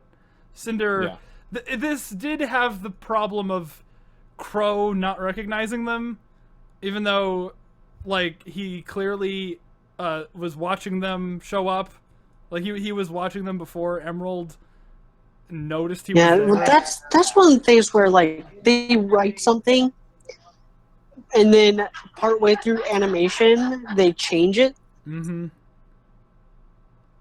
Yeah. Because I think this was the one where, like, they were originally supposed to be wearing masks. Yeah. Yeah. But then they're like, oh, wait, Emerald can just use her powers. And then they forgot to change the first part of the animation. Yeah. Where Crow already sees them. And then we get like the creepy bug thing, and then a terribly animated horse. And this one has the TV. They're showing the Grimm on the TV because, that'll calm people down. That's like 90% of my problem with the series. It's okay, the government's already pumping the feel-good juice into the water. It's okay. Give it a few days. I wish they had that in this show. That would make a lot of the stuff worth it. Yeah. It would. It really would. Yeah, like if we get to Atlas and Ironwood's like, oh shit, we're running out of opiates to put in the water supply. Yeah, this is they're like fuck it, start pumping in the fluoride. This is one of those episodes where I remember at the end of Volume 3 when I was like I got super into the show and I really was blinded by positivity. And I got in an argument with a couple of guys on RWBY and Beyond, not RWBY and Beyond, sorry, RWBY Republic, about how it wasn't that big of a deal that the Grimm weren't a bigger deal. And whoever those two guys are, I would like to again apologize to you and admit that I was completely wrong and you guys were completely right. Are you sure it was RWBY Republic, not Team Theory? No, it was RWBY Republic, because Team Theory, I was... Oops, that was my bad. Yeah. I would never apologize to anybody in Team Theory. Yeah, so next after beginning of the end is First Step. Okay, there's one reason why this episode is Renora, the end. I have nothing else to say about the episode at all. Boop. Oh, you mean? Yang sunglasses. Yang sunglasses are fucking awesome. Yang That's the other thing. sunglasses. Boop. Birdie No. Birdie No is objectively the best thing Yes. in Volume Yes. 1. Yeah, this episode was fine. Where'd I Yeah. put it? You put Yeah, it I 28. had it a lot lower than Oh you god, guys that's did, because but of part that 2. large- Yeah, part 2 is terrible. I ranked them separately, and way lower. Yeah. Yeah. Part 2 was way lower for me. I like part 1 because that's got the Yang, it's got Birdie No, that's got the Yang sunglasses, it's got the Renora awesomeness. Because I love Renora. But the part 2 was pretty. Oh wait, no, Boop wasn't in First Step. Boop was Yeah, in. Boop was in Emerald Forest, I Emerald think. No, not Boo. I'm not talking about Boo. I'm talking about like the. Oh, you Renora, mean like, the introduction. scene. The introduction. Yeah, the very first introduction. Yeah. I'm talking about like the where she's clearly in love with him, and they're gonna explore that in the future thing. You know that. Yeah, and the scene Together. The I drink milk scene was great. Yeah. Yeah. Jean hitting on Weiss was pretty cringy, though. Yeah, Yes, it was. The Ozpin, I don't know. Jean was sort of cringy by design in that scene. That's where like they couldn't decide whether Jean was like trying to be a ladies' man or a complete loser, or if he was smart or what. Like Jean in Volume 1 was a mess. Let's They be couldn't honest. decide if he was a Chad or a virgin. I was. It's true because I was at one point before I realized that you literally cannot make a decent Ruby abridged series because the way the animation is. It's not actually like Hey, that's why I mean Fatman does no you do an abridged but you do abridged sort of and you don't it's funny but you don't do it like a normal abridged series is done like it doesn't feel like a little Karibo or a Team 4-star. Oh yeah, no, it does. It's it's not a different it's not thing like and that's what I'm saying like I was going to try to make a production like that. Yeah. And then I realized you couldn't. And one of my jokes was going to be that for each different Jean personality, I was going to do it. I was going to have a completely different voice actor for him Oh no. because he changes his personality constantly in the first volume, and that was going to be the joke. And I was proud of that joke, but then I realized, well, you can't really do a true like a bridge series the way like it would traditionally be done. So I just didn't bother. I mean, my abridged sort of is just the totally legit recaps the DWK does. That's it. It's a super funny recap kind of thing, which is great, and that's a better thing to do than a real abridged series because the animation doesn't allow you to do a real abridged series. You can't. It doesn't look good, even if you have to be fucking ridiculously good at editing, and even then, it's not great. Yeah. So, anyway, next is Alone Together, which we've got some interesting discrepancies here. I put that like super high. 10, I- 5, 45, 35. Woo! You see, I personally really like Alone Together, although there is some just like it's a diamond in the rough, and that diamond's sitting on just a pile of trash. Alone Together is the only episode that doesn't have anything bad about it, which is embarrassing. So this is where I'm gonna continue with what I said before. In that case, so you remember, I love Weiss. Weiss is my favorite character in the show at this point. Has been for some time. I will argue profusely that she is the best written character in the show. You know, largely by accident because they ignore her. If you're looking at overall, like if you're looking at like 1 through 5 as its whole thing, Weiss is the best written character. If you're just looking at volume like 1 through 3, it's RWBY, but 4 and 5 screw her. Yes. As of volume exactly. 5, Weiss is the best. Yes, exactly. Yeah. And my love for Weiss grew immensely starting in volume 3 with the winter stuff, but I didn't think she was best by that point. And then in volume 4, I thought she was best, and then volume 5 just confirmed that further. So, on second thought, I should have put this episode higher. I'll again admit I was kind of wrong. Where did you put it? 35. 35. Yeah. The reason why it's not higher. So Weiss is an amazing character in this scene. That specific scene is awesome, and it just proves how dope she is and how far she's Yang's character even shines for a bit too, also. But, and this is a massive, massive posterior right here. It by association, and not by association, like literally by what the action in this episode. Fuck over the end of the volume by having Yang seemingly forgive Blake. And I am so not on board with that. and so that's why this episode is as low as it is. I should have put it higher, I'll admit, but that is why it's not high up for me, and that is really not okay to me. Yeah. So For me, it's as high as it is because any chance I could use that saxophone solo in a review is a good time for me. Are you talking about Careless Whisper? Yes. Yeah. All right. That's. Oh yeah. God. Oh, anyone remember Off-Brand Spider Gwen that showed up in that episode also? yes. Yeah. She was just funny. I love. Okay, like a lot of the things in this episode that could be seen as negatives, I just see as hilarious just because of the context of it being the only good thing about volume 5. Because I can see she that. stands up and then breaks out of the webs like they were nothing. What was she pulling on? Yeah. like it's a one cut, and then she's just punch her in the face. Like I love that. I think it's like the funniest thing in the world. That is, yeah. I mean, that's for me. I didn't even consider that really. Well, if she was into it.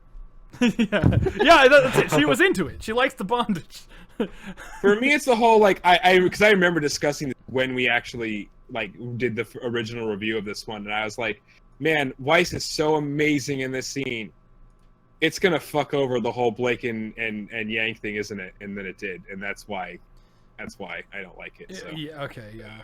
Like, I mean, I had some not problems, but like issues with like the general way that they write. Like all these characters are like saying that like loneliness is their hurdle, like their problem that they need to overcome. Mm-hmm. But like in volume 1, Ruby was like, a loner. And there are some, there are just, but it's a problem that made me really like think about writing in general, and I'm okay with that. I count that as a positive when I'm talking about RWBY. That's fair. Yeah. I can see that. Yeah, like the writers have a very negative attitude towards introversion. Toward what? Sorry. Introversion. Like, Yeah, like all the characters are like, I need more friends. I need more. I mean, like they're missing their families. Is what I'm trying to say.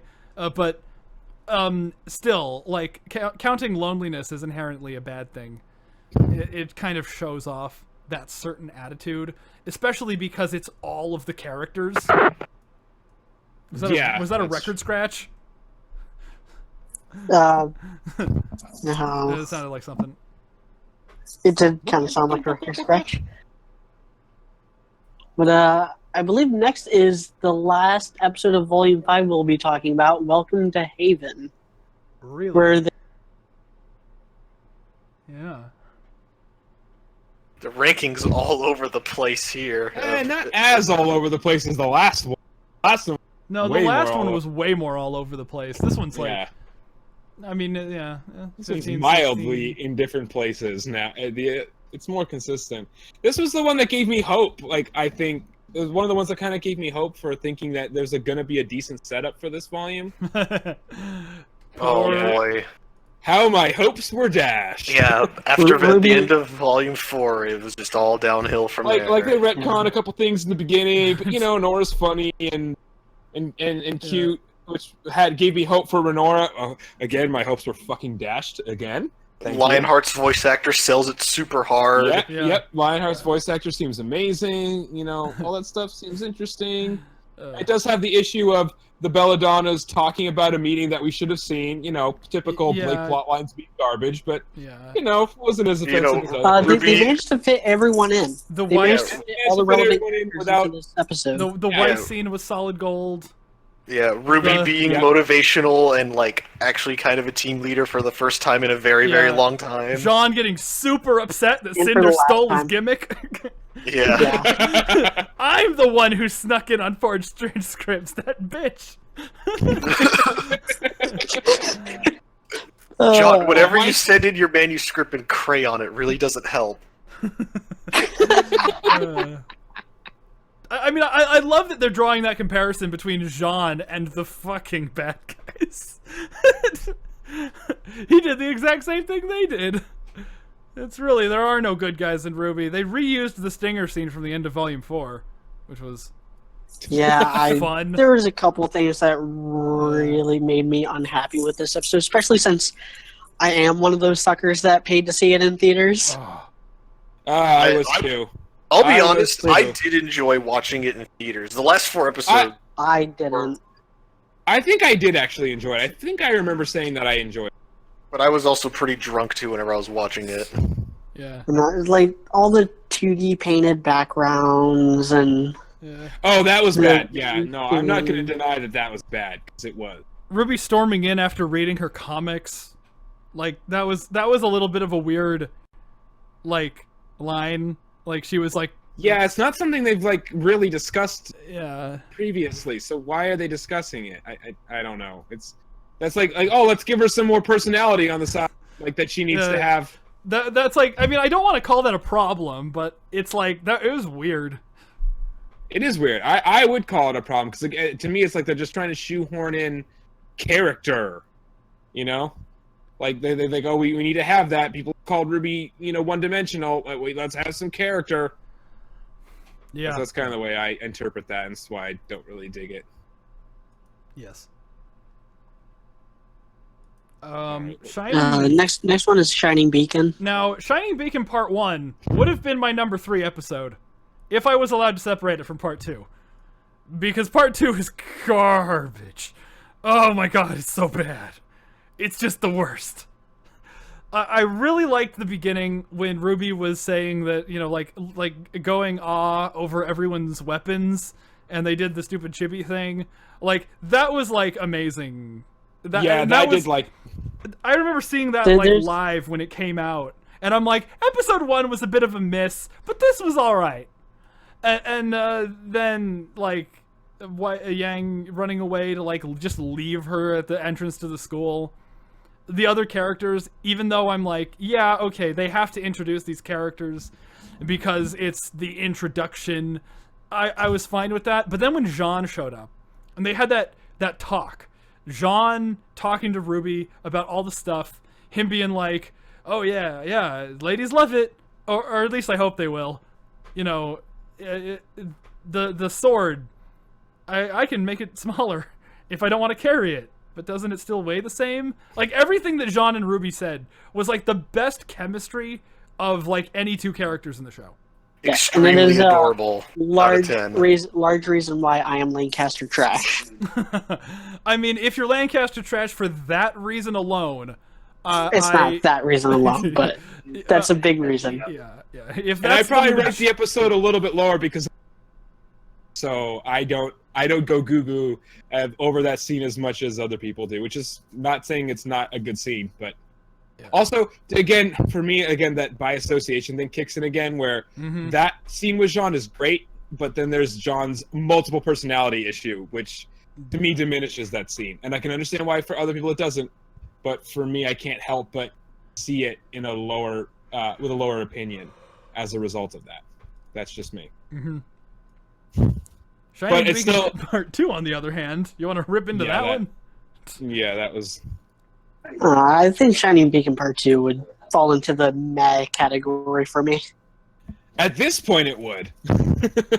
Oh, yeah, at this point it would. Shining Beacon Part 2 was what made me drop the show. I stopped watching. I watched episode 1, 2, and 3, and I stopped because Shining Beacon Part 2 was so bad. Is this the episode where Yang inexplicably for 5 seconds? What? You cut out. Is this the episode where Yang inexplicably has friends for 5 minutes, or was that in the last episode? That was episode 1 where she's like super popular. Okay. And gets, like, I have a problem with that. Yeah, again, with me, it's a problem with all the other episodes. That's fair too. Yeah. I can understand that. Yeah. That's true. That's fair. Yeah, that is totally fair. This was the first character contradiction in RWBY, where in the last episode she's like, "I don't like people," and here's like, "I want my friends."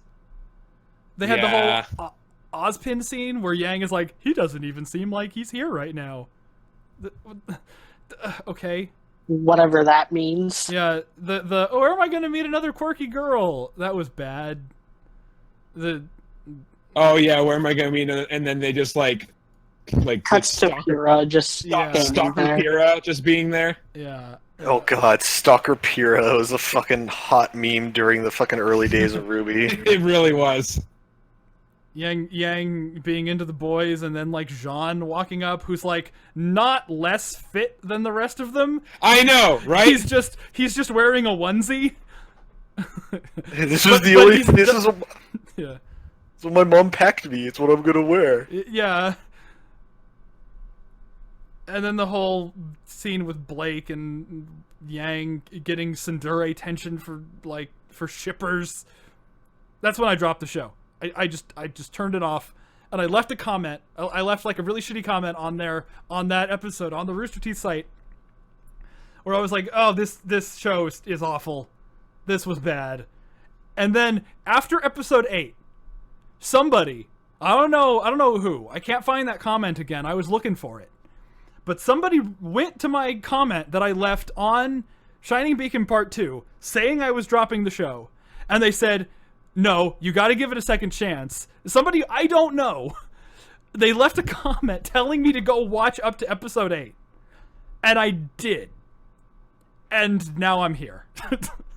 Yeah, Wow, then you made it that's- your life. Then you made it your life's mission. To explain to that person why they were wrong for liking episode 8. I did not think we'd get your origin story on this podcast. Yeah, I That's wish pretty I'd like awesome, screen actually. capped that comment back when it happened, because I can't find it again. Like, Oh man, yeah. that's amazing Oh though. goodness, there's probably a million comments on that video. Yeah.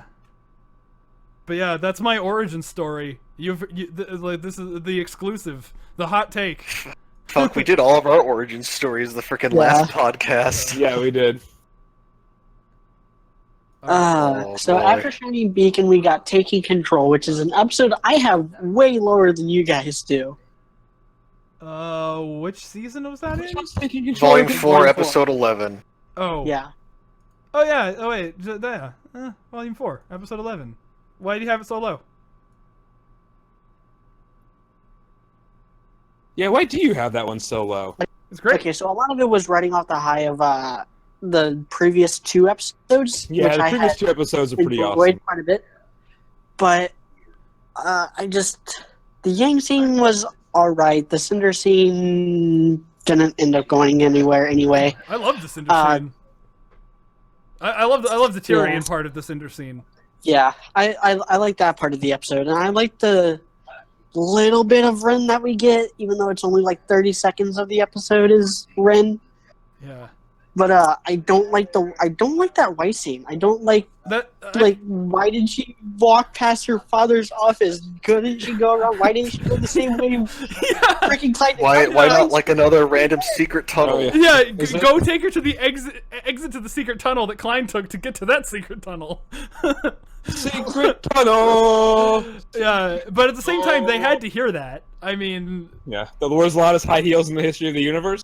But no. But then Klein says pretty much already knows that Weiss is going to winter, and that's where, because he said "Are you sure Mistral is safe?"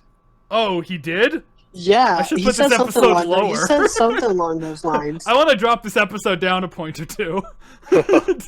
Yeah, I kind of do also. I cut that a little slack because I thought she had to hear that because plot.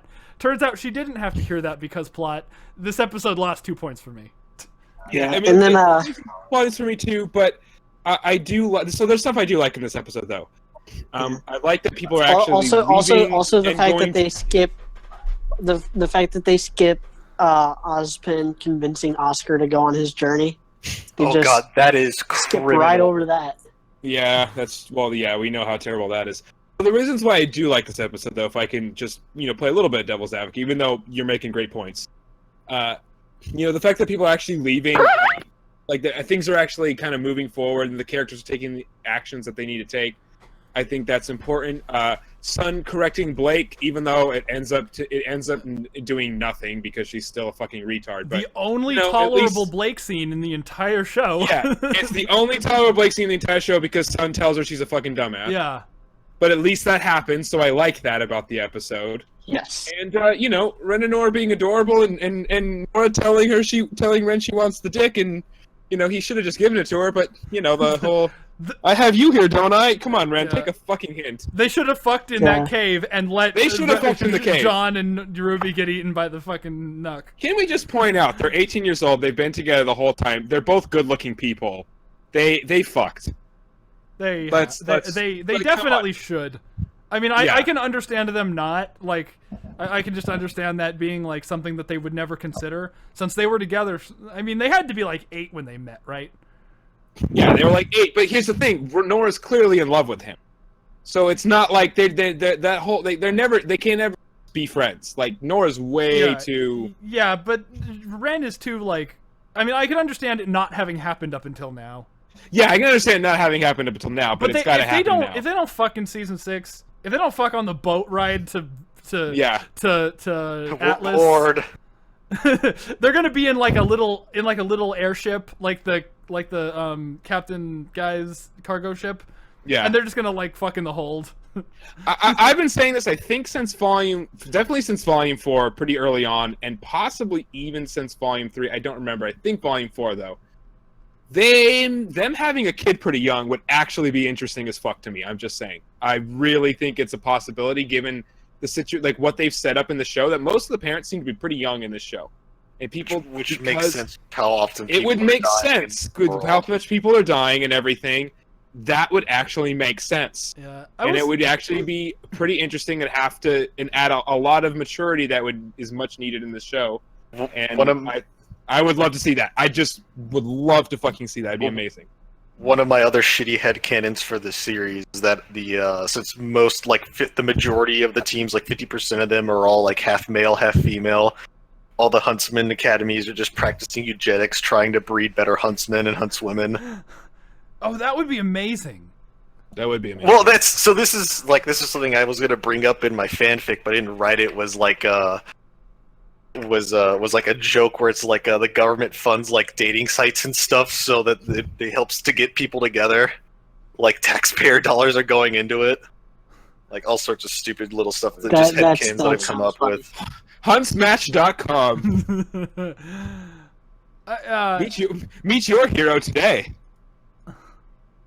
Yeah, I'll DM you what I've worked on, but it's anyway, we've come up with a lot of shitty headcanons. Yeah, let's go to the next episode. We're powering through this shit here. Which is Battle of Beacon, which is it's all just action. Yeah. Which is probably why I have nothing actually happens. Yeah, which is probably why I have it pretty high. This is probably another one I probably should be, but you know, fucking Kevin the Dragon was awesome. I like Kevin the Dragon. Oh, Battle of RWBY rocket surfing.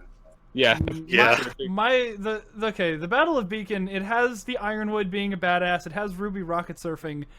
It was the one that had the posing on the Nevermore scene that I will never forgive for being dumb.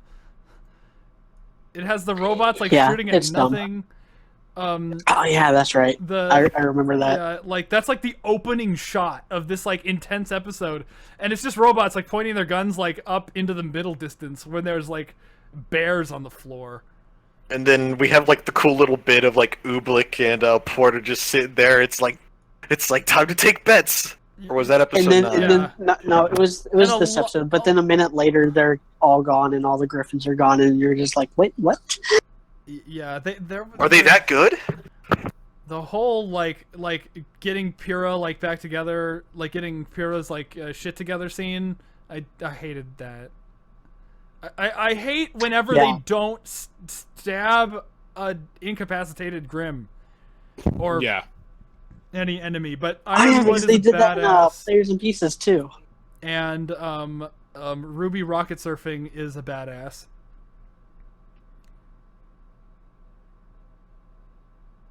Blake dove behind like no cover. she just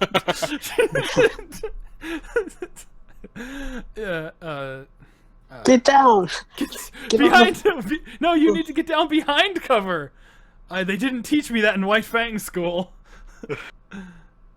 It's like going to ground at least gives me a +5 save, covering throw. Adam's, luckily, hello, darling. luckily these yeah. It's like luckily these robots are worse than stormtroopers. Yeah. Yeah. Hello, my darling. There was a lot of stuff in this episode. Mercury filming in landscape instead of portrait. When he's trying to piss people doing off. it right. When he's trying to piss people off, mind you. Could you imagine how pissed off people would be if they were like filming the attack on Haven or on Beacon in like portrait mode? That is, in itself would cause like a secondary invasion of Grimm. All the other kingdoms suffer attacks too. Oh wait, they did. That was mentioned in like the first episode of Volume 5. Yeah. He's like, hey, I just gotta post it to Instagram, you know? And the dragon, the wyvern, because I'm a fucking nerd, it like Aren't we all? it births those like fully formed armored and armed Grimm with their World of Remnants The not canon. creeps. yeah. World of Remnant gets to go fuck itself. Well, I mean, I'm totally fine with that, because fuck World of Remnant. Yeah.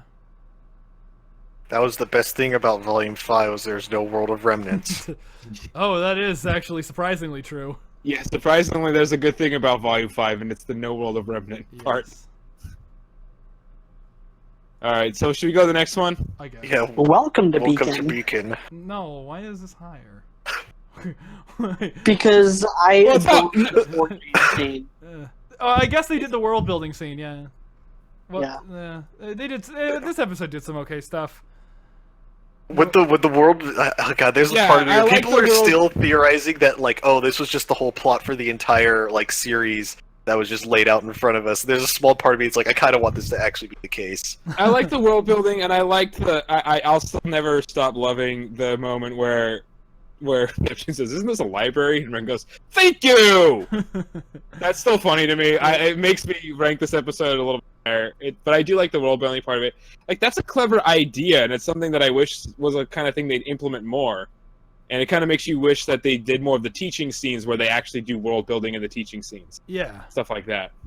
So You know, the entire reason why a lot of these sorts of things tend to be set in schools. yeah, right. Like Harry Potter. Soul Eater, My Hero Soul Eater. Academia. Yeah, my hero. Did anyone ever at once outside of John ever complain about their grades? No, no one I did. don't- No, I They don't complained think so. about Blake's grades in Volume 2.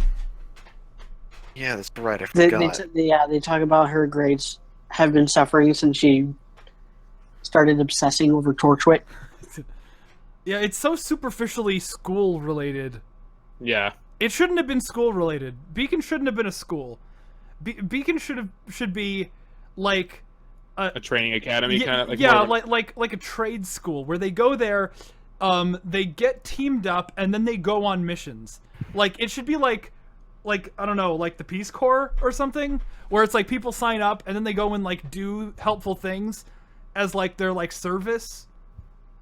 they go be good people. And then they can like choose their jobs after that. It's like everybody with a combat-oriented semblance has to serve for X amount of time by like not learning, but like by actually having your semblance and using it in a productive way for these 4 years. And then everybody who wants to continue to be huntsmen can. It's like the Mormons whenever they do their mission trips. Kind of, I guess. Yeah. I don't know. Beacon is weird. RWBY is weird. It is. True. All very true statements. Best day ever. The food fight. It's the best day, yeah.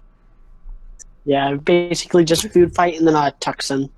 Yeah, the Tuxin that's scene not- is like actually like really good. It is. Yeah. And Yang launched into fucking outer space. Yeah.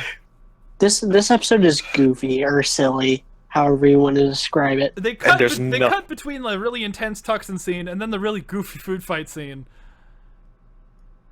And then they cut back to the Torchwick thing. I don't know, it's fine. It's not bad. It's not bad. Yep. That sounds good. Let's go to the next one. I think you're right. Yeah. We're in Two like steps forward, two the steps weird back. segment where we just say it's not offensive. We're trying to So- rush through this because it's 12:36 CST right Yeah. now. Oh god. AM. Next one is 2 steps forward, 2 steps back. I had to fight with myself really hard not to put this really low on the list. Really? I ended up putting it at number 12 The one with the Yang because scene? 3/4 of this episode are brilliant. I Yep. think, like as far as comparatively for RWBY. Oh, That's this okay. one, This is the lowest episode other- that I think is really good. this for this me. one has my trademark conception tree in it. Yeah. Yeah, the But other you- quarter of this episode almost broke me. The Ilya fight. It was bad. Like Teleporting I thought we were scroll. gassed over that scene, over just those like 30 seconds alone when the fight starts. Because she creates a smoke screen and then just stands there. Then Blake's weapon is teleporting in and out between frames, and then Ilya's scroll just materializes in her hand, and Blake kicks it out. And then Sun just pops up and tackles her, and then he uses the semblance like once and gets hit. Just yeah. Yeah. It's- But Yeah. the rest of it was great though. The rest of the episode was great though. Yeah, yeah. I didn't want to hold that Iliad scene against the rest of this otherwise good episode. And that's what a lot of my top rankings episodes are. It's just episodes that did things that were actually good that I couldn't hold the bad things against them. Yeah. So like Yeah. no episodes are perfect. Maybe Burning the Yeah. Candle, but Yeah. Like Yang's training scene with Tai was really good. yeah. Yeah. God, the like kind of visual metaphor with Weiss and the summoning and that I talked about in a fairly recent video where I talked about like like me reading way too far into like the nature of her summoning and how she had to like become independent in her own person in order to actually pull it off, and Yeah. then Volume 5 threw that right out the window. And then of course Volume 5 threw many things out of the window. pacing, likable characters, doing things. Except for- Consequences. Consequences, agency. Yeah. They just sat around doing nothing. Yep. Got called on the phone. You know. To do more nothing. Yeah. Yeah. and The, then- o- and then- the only thing I don't like about Weiss in Volume 4 is that she didn't do the fastball special to get out of there. Yeah, you were really on that. I think we were all on that. I really wanted the summoning to just pick her up and chuck her out the window. I wanted her. I guess it was actually Raymond who suggested this first, but it was a really good idea, where she summoned the Nevermore that RWBY killed in Yeah, Volume 1, yeah. and she just flew away. Because it totally counts. She's Yeah. just like, peace, bitches, as she flies off into the sunset. Yeah.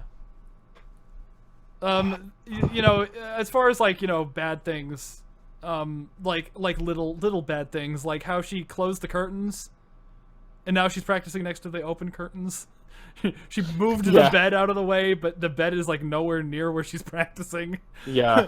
It's like she wanted to be dramatic, and then after her dramatic tantrum, she realized, wait a minute, I had no reason to do Yeah, any of I this. didn't Wait a do minute, that. maybe I am retarded. Yeah. I would have loved if there was a scene like right after that where she just stands around and her like with her bed like shoved just a few feet to the side, and then she realizes, then she says like out loud like, that felt good. Yes. I had no reason to do it, but it felt good. Oh, man, I will say this though, in the 2 steps forward, 2 steps back, Bertie Burns really does do a good job with the line delivery between him and Yang. It's pretty solid there. Yeah. Yeah. And I'm just remembering cutting this to Big Smoke's order for the abridged. Yeah. I need to go through and watch all of those because I've watched a couple here and there and enjoyed them, but then I need to just go watch all. In fact, you know what? Do you have a playlist for that? Yes, I do. I have a playlist Oh, for you Volume do? 4 and a playlist for Volume 5. Okay, I'm gonna go find those right now, and I will watch those after this because Yeah. there's a couple I watched, and I think I watched I watched the one for Volume 4, Episode 8, Oh yeah. and that one was amazing. So Yeah. that was one of the ones I really loved. Raymond wrote a Tiny lot of Bubble. that. Yeah. He recorded lines that I didn't use, so I edited one for his channel. Oh, gotcha. Yeah, I remember that. Next up Oh god, is this Search is also and the episode where they Destroy. split up. No, let's not move on yet. This is the episode where they like split yeah. up, even though Ren knows there's nothing there. Like, I found Yeah. that a little weird, but I mean, he's not thinking rationally, whatever. So the thing for me was, I thought them splitting up was going to mean that him and Nora were going to make out. So I was trying Secret tunnel. Because we were reading super into this to the name of the Yes. town and the flower bullshit. Yes.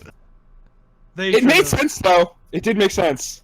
I didn't end up being right, unfortunately, but it did make sense. Because the thought process was they would get to Haven first, and then they would get Ruby, John, and Crow saved. Yeah, But that's not what happened. that would have been better. Honestly, I really feel like that would have been better. My logic was, and I remember I was singing on the podcast back then, secret tunnel, and they got to the secret tunnel and they didn't make out, and I just was, well, this. And then this was us And theorizing. then I just started singing, "You can't always get what you want."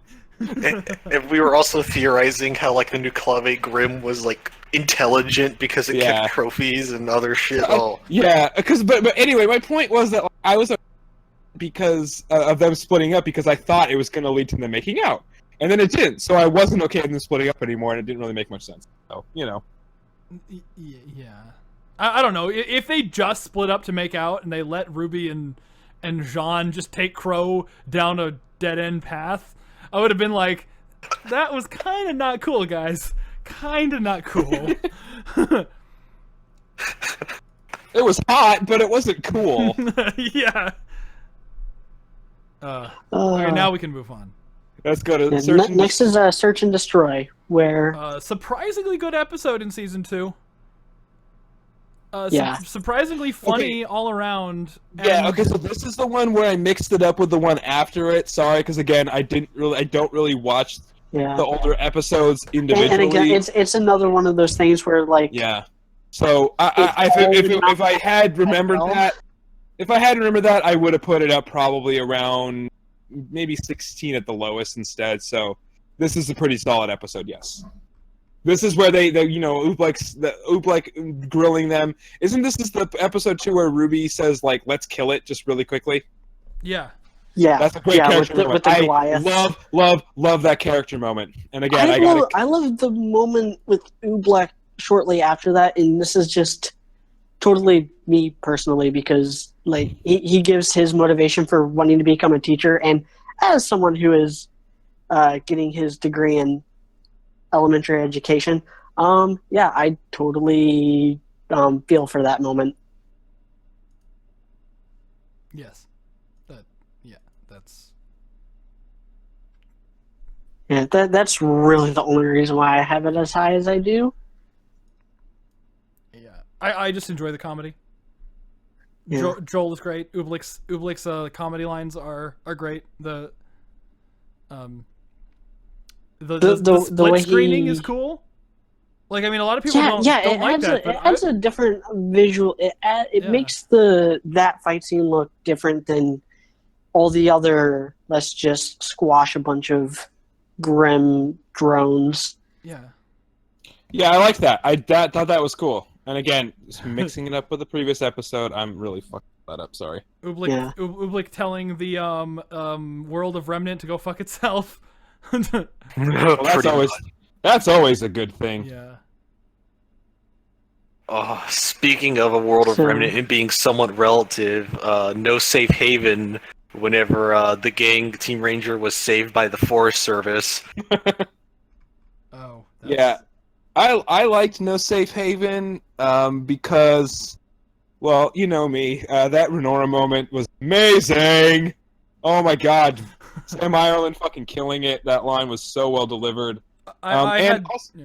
I had to begrudgingly accept that because I didn't want them to hook up, but once they did, I couldn't like say, no, meh. yeah, It's Uh, like I don't like the notion that like guys and girls can't be platonic friends. It's like, yeah, they can. Yeah, they can. You're just not trying hard enough. Yeah. But I feel like there's plenty of that going on outside of them. Fatman, I like you. I've had a lot of fun with you on this podcast, but this is definitely a discussion that we are going to have to table for another time because I have much to say about on this subject. Not just from my own personal beliefs, but my own personal seethes with vigor and gusto. my own personal experience. Well, okay, put it this way: like, it's not just like what I look for in shows and romance and stuff like that, but like you got to keep in mind, like I've been dating the same girl since we were sophomores in high school, and like that's like the only friend I've really had the whole time. That's kind of the way I do things. So it's very personal, obviously. So I would disagree heartily with you on this, but I respect your opinion, and I will also say that I also like this episode because the upskirt joke was funny, Renora or not. That was great. I thought that was hilarious. And I liked that they had a fight scene which, while it wasn't greatly choreographed, they actually used fucking teamwork. And that was great. Kind of. I like kind of teamwork. I feel like this is the opposite inverse of Players and Pieces. Where, and I discussed this with the Floof artist on here a couple times, where, like, it's a well-written action scene. It's just a mess on every other level. The teleporting Ren running in place for 5.5 different scenes. Yeah. He does the same arc of running for 4 cuts. It's like, wait, what? Yeah, that's not good. Yeah. But again, the shot with Ruby's rifle bullet clipping through the camera. John's semblance not being revealed at this time. That's pretty bad. But see, I don't blame this episode specifically because that's not an issue that's just with this episode. There's so many other things. Other moments that they could have done. Yeah, exactly. So I'm not gonna blame just this episode for that. I'm not gonna mark it down for that. Yeah, I mean, I wish Robert was still here to tell us why it's number 4 for him, because that's still significantly higher than I put it, like relatively. Because when you get up to the higher episodes, each number is to me at least, at the very beginning and the very end, it's a little bit more significant, especially the very top of the list. So this is, his is much higher than even where I have. Yeah. I'll tell you what really hurt this episode for me was the 6-minute long monologue. That's what hurt it for me as well. Yeah. It hurt that I'm sitting there. I know it's bad. I remember watching it on lunch break at work, and I poke the screen of my phone. And God forbid you ever try to watch RWBY on your phone through the Rooster Teeth website. It is a special kind of hell.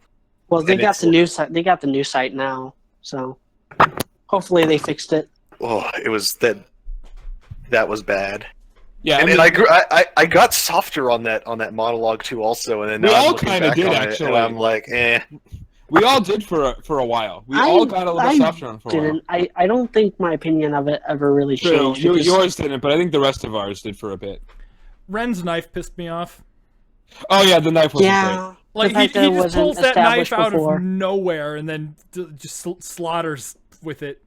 Like, how much more impactful would that scene be had we first seen the knife like back in Volume 2? Also, how much more impactful would it have been if he had found the knife in the cave? Oh, been like, this is my dad's knife. Oh, that would have been amazing. Fuck, God damn it. Yeah. He just had it on him for this whole time, and now he decides to use it. And also, they just delete the bow and they just replace it with a knife. Winner, winner, chicken dinner. Yeah, that would have been a much better scene. This wouldn't be 34 for me if that was the case. So can we point out the issue of the fact that Ren's knife has done more than his weapons ever have?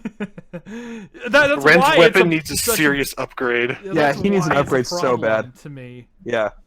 No, it's definitely a problem. Again, the Renora-ness of the episode really pushed it up there for me, and I'm not going to apologize for that at all, and I will readily admit that. So, Well, back in the day, I tried to write a fanfic about why Ren has such shitty weapons, and it was because... Oh, did you? Yeah, I never published it, and I've lost it because it was many years ago. But it was that he was like trained in like hand-to-hand combat like super hard by his parents who like were like really like militaristic and shit, and he couldn't hand-to-hand fight without like beating his opponents half to death. Like that was the only way he knew how to fight. So he had to handicap himself by giving himself like shitty, ineffective guns with weird off-balance blades on them. That are also the magazine. Yeah. And then he was friends with Nora because she was the only person who like she snuck up on him, and then he like tried to like fight her like reflexively, but she beat him up, and he was like, "Oh, hey, someone I won't accidentally kill just through sheer reflex. We're friends now." It was probably terrible, but I never finished it, so we'll never know. Next episode is Yang driving off in the Punish. wrong direction pisses me off immensely. Oh yeah. Oh It's like, god. she drives off towards Mistral, but then she's looking for the bandits in the next episode. Yeah, we talked about that. We definitely did talk about that. How Well, she that- went that's towards. just- You shall That's just- find what you're looking for, or find. Because what you I remember seek. saying she clearly was heading to Mistral, not the bandits. What the fuck? Mm-hmm. That pissed me off, and I mean, the reason why she ended up heading for the bandits, I was fine with at the end of the day, because I remember saying, if she's actually going to her mom to talk to her mom instead of Ruby, I will never, like, the writers have destroyed Yang. Thank God she only went to Raven to get to Ruby. I still think it would have been better. Convoluted Uber. I still think it would have been better if she had just gone straight to Ruby herself. But Yeah. either way, it's still like, okay, at least it didn't completely ruin Yang's character. But I mean, it's not as big of a retcon as entering Haven on 2 different occasions. Yes. yeah, that's Oh. Both I before kind of and want there to be after a deleted Crow was scene in the where they hospital. drag Crow out of the bed before he wakes up and bring him outside just so that he can like not be like embarrassed by the fact that he slept through the whole fight. They put him on an inflatable mattress and float him out into a lake somewhere. It's like Merry Christmas, motherfucker. Are we in the top 10 right now? We 2. Yes. No, this is 11. We're in Punished. Weiss Slap didn't make the top 10. I'm ashamed.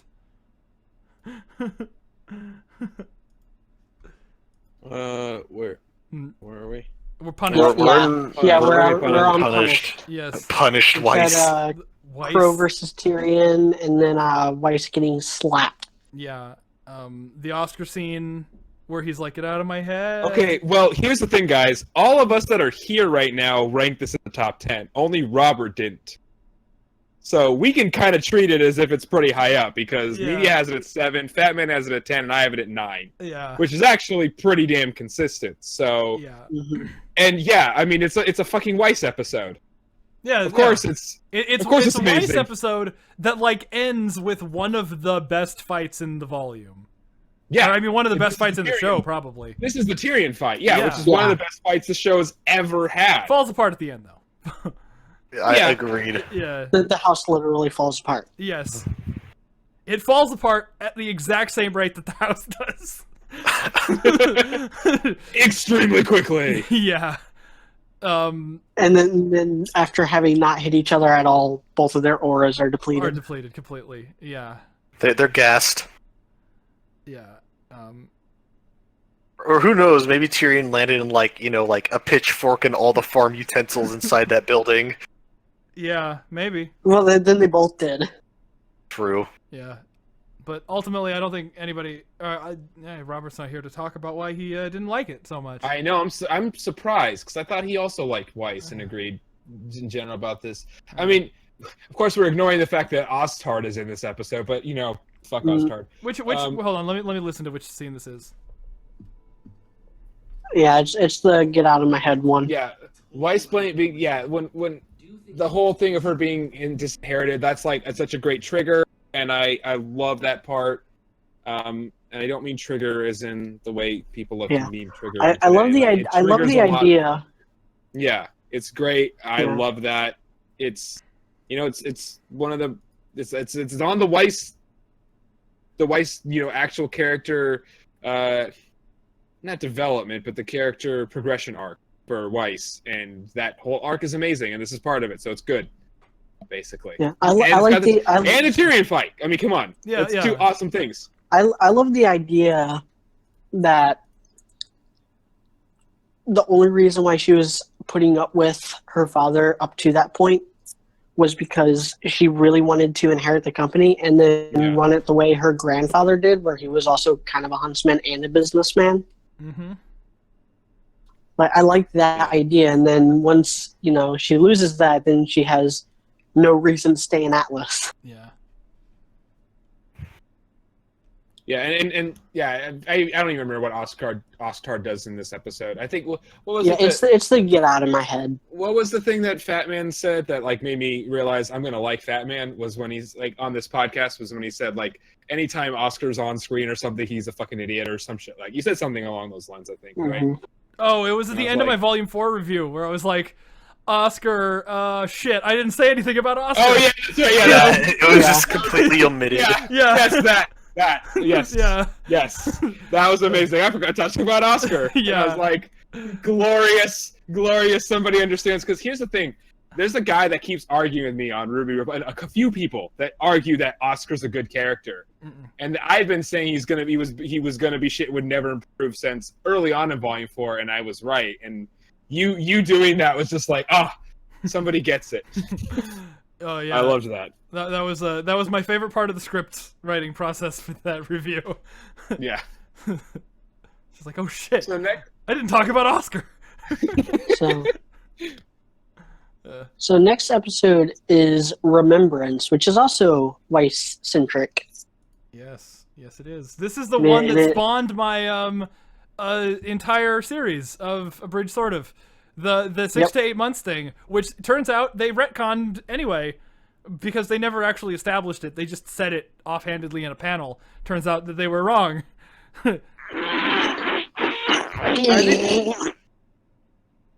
You okay? What? I hate that so much. All the timeline shenanigans Yeah. have given me a freaking aneurysm over the last year and a half. I thought it sounded like it was giving you the shits. Yeah, it really did. Yeah, pretty much. Ironwood is cool. Yeah, I like that he's corrupt. So he's not like a good guy. He's like, he's a cool guy, not a good guy. Yeah, he's a guy. Yeah, He's not like a giant. He's not a giant douchebag, but he's a guy. yeah. I hope he's Weiss's actual dad, and like I seriously I seriously hope legitimately that Ironwood is like Weiss and Winter's actual dad. And that we reveal that at the end. That would actually. I mean, I wouldn't complain about that at all. There's someone on the Facebook pages who has comics where it's actually Crow. That's Weiss's dad. Oh my gosh. I mean, It is. His comics are just the right level of cringe. It's good. It's hilarious. I love his work to death. Crow is 40 and Winter is 23. I mean, the math cares? could work out. It could work out, but In this comic in particular, he wasn't Winter's father. He was only Weiss's dad. Oh well, fine, I guess. Yeah. Can I just talk about how disappointing it was that they revealed the whole Weiss, It is. the whole thing in a fucking World of Remnant instead of the actual episode? Yeah. I will Oh, that never, ever forgive them for that. That was they ruined the twist. Yeah.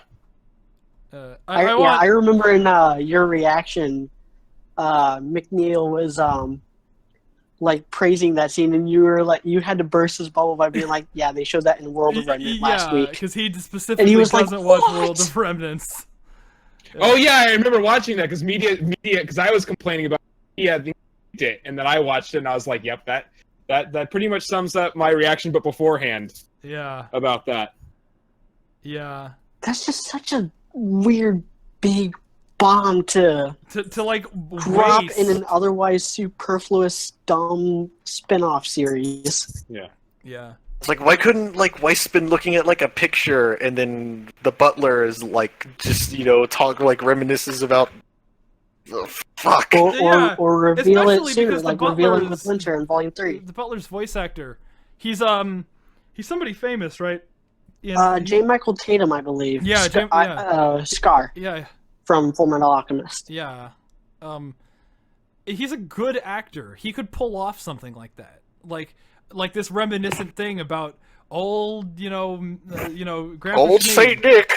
Yeah. I've buried enough members of the Schnee family. Oh God. The pure scene, as Jean centric as it is, it was fine.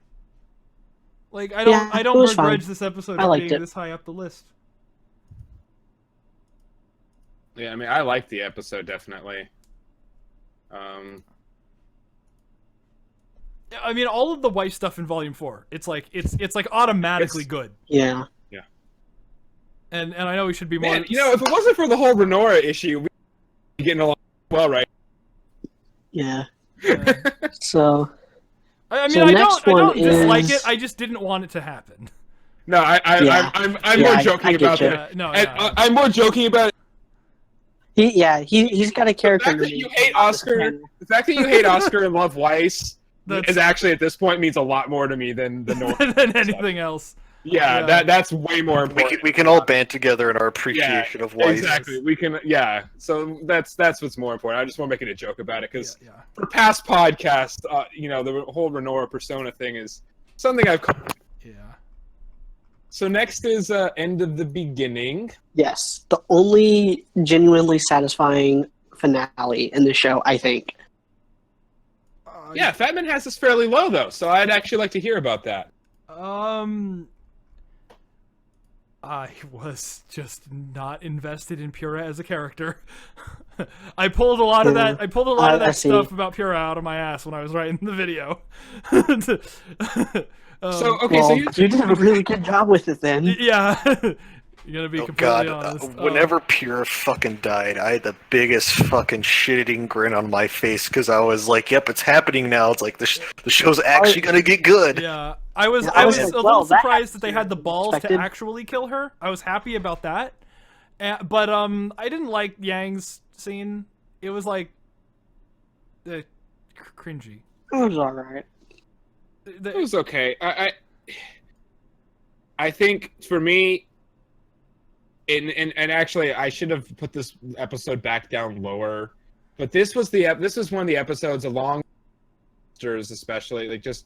I gotta keep in mind, and I don't think everybody else knows this, but Fatman might not. Excuse me. The way I got into RWBY was I was into Rooster Teeth. I watched volumes 1 and 2, just binged them quickly. Kind of liked them, didn't really care that much. And then I binged through I just on a whim, I decided once volume 3 had finished, I was like, oh, volume 3's over. I'll watch that. So I binged through volumes 1, 2, and 3 in a row in one night. And I fell in love with the show after that. So that's probably why this episode still is as high as it is, because by association now, it's not as good anymore, I don't think, because the consequences that were established at the end of volume 3, and especially in this episode in particular, they're kind of gone, because since then there's been nothing like this.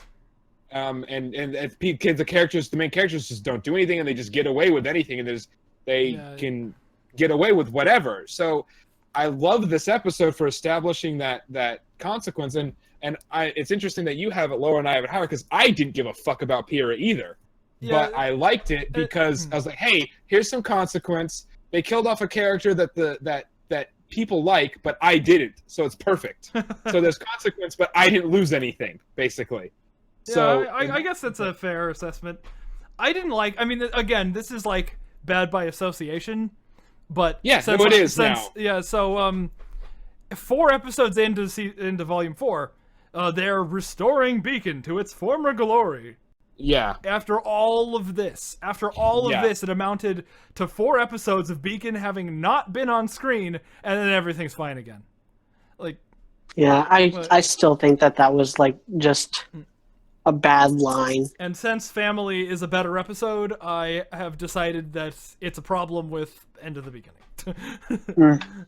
that's a fair point, because Family is a better episode. I Yeah. have it even higher than you do. I have it at number 3. Yeah. Oh, they're like right next to each other on my list. So, And then, here's my reason for liking in the beginning as much as I do. And this is a problem with a lot of anime, RWBY included. Is that they take their job security, like the studio takes their job security for granted. In that they know they're gonna have another season, they know they're gonna have more time to explain stuff like this, but in the network television world, that next season is never guaranteed. And so when I watch a finale, whether it be a volume finale or a season finale or a series finale, like I really hold it up to a different standard where if the show never comes back after this, am I satisfied? And I was not satisfied with any of the other volume finales. I was satisfied with this one. I feel like as much as I love Volume 4, if Volume 4 and 5 never existed and RWBY just ended with Volume 3, I would have been fine. Yeah, that's true. That's well said for sure. It is well said. I'm gonna have to. You're all going to have to forgive me. I'm gonna have to call it a night. I got work tomorrow. That's fair. All right. No problem. We shall wrap this up.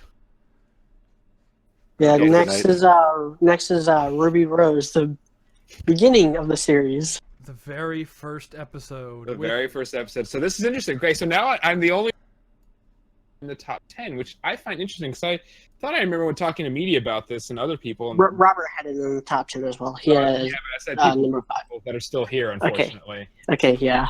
Yeah, that is unfortunately. I mean, I wish Robert was still there. Trust me. But we did say this podcast would be long as fuck, and it is, and we're already down 2 people. Oh yeah. So, but anyway, so I mean, I have it high because if it wasn't for this episode, I don't think I would have even bothered watching the first 2 volumes and then even cared about Volume 3. It was good enough. This was the episode that's like they established RWBY's character. The fight was cool, and just there was enough intrigue in it for me to be interested in it. And maybe now at this point it's not as great of an episode, but because of those things, it remains high for me. But I don't know what else there is much to say about it in particular. Yeah, I mean the interrogation scene is still one of the best parts of the series. Mm-hmm. Yeah. And Lindsay's voice acting in that whole scene. Yeah, Lindsay's voice acting in like the whole thing, like from Oh yeah. And then of course there are some like not so good things about this episode, like the fact that it opens on narration. Nothing should ever open on narration. Yeah, I mean, I see the reason, but it's still it's not so much bad as it is lazy.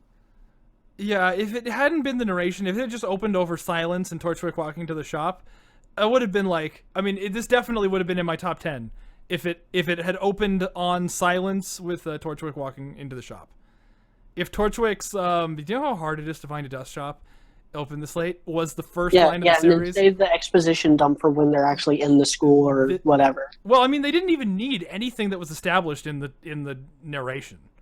Like, that's all, like, they're gonna Weiss is gonna say that stuff in the next episode. Yeah, that's right. She does talk about dust. Yeah.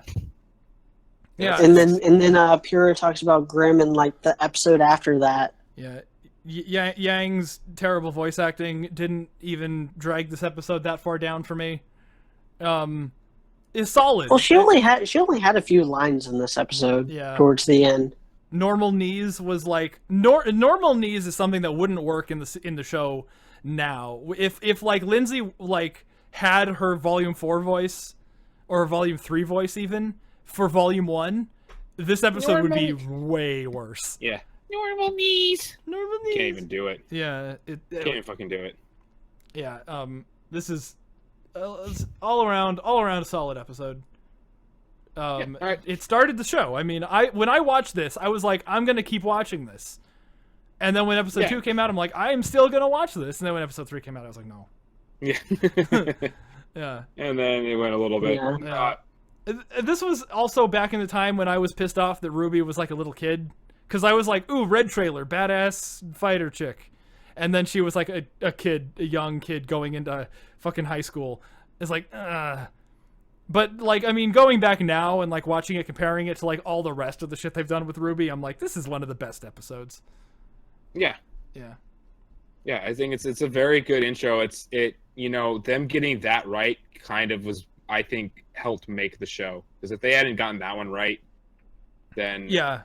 I think the hype would have died down very quickly after trailers if the first episode wasn't good. And the fact the first episode, you can always point to the first episode being a good episode and being a good actual first episode other than the narration part. I think that really helped. Yeah. So Next we're gonna go to the next part, we next got episode. Family. We Got Yang dealing with shit. Yeah, this episode is third place for me, which is the highest, and I have it higher than anybody else has it. And we all have it pretty high up. We all have it pretty high. Though Robert, for some reason, has it 20. I'm surprised, but hey, us three are still here. If media's still here, I'm still here. Okay, good. I always get worried. We have it pretty high. For me, it's super high because, again, that Raven Crow scene. Now, I know I'm being hypocritical because that scene has been rendered terrible, really, by association. But yeah, I love that scene so much. Barmaid Girl is great. Like, I just love that whole interaction between him and Raven. It could have set up for so much amazing fucking stuff, and I love it for that. And the Yang part was really good. Besides the little, restoring Beacon to the former glory thing. Yeah, that scene with Tai and Yang and the two teachers, like, it feels so real. That's one of the most, like, real feeling scenes in the whole show. Like, they managed to make it feel good and feel natural in, like, real life. Did you hear the Carrie story about writing that? I'm not sure if I have. And he was talking about, like, his inspiration for that scene was after his grandmother's funeral, and he was young, and his parents and his, like, extended family, like his uncles and his cousins, who were all adults, like, started like treating him like one of the guys instead of like the kid. And because he said he was like 15 when his grandma died, and after the funeral, he was like on level footing with like his older family members, and I get that in this while watching this. That's cool. That's actually very cool. I mean, it's sad also, but it's very cool. Yeah. I can Volume 4 definitely was see really that. the one where it's like, yeah, Carrie is definitely carrying this entire endeavor, no pun intended. Yeah. Carrying. Yeah. Have we basically established that Carrie's a better writer than Miles at this point? Carrie's a better writer because he was not involved in the RVB Chorus trilogy, and that was far worse than anything happened in RWBY. Yeah, I feel like I'm negative on the Chorus trilogy, but I know that I am like not nearly as extreme as either of you are. Yeah, because you two are on different sides of the spectrum as far as Chorus goes. I need to see Carrie write something solo. Yeah, it would be interesting. Miles should drop off of RWBY for Volume 6 or Volume 7. That would be. I would love for them. Isn't that on your wish list like every year? Just Miles stops writing. Yeah. If Miles like dropped off of RWBY and it was just Carrie and maybe Eddie, that I would love to see that. I would want to see that. I would kill to see that. I would kill Miles to see that.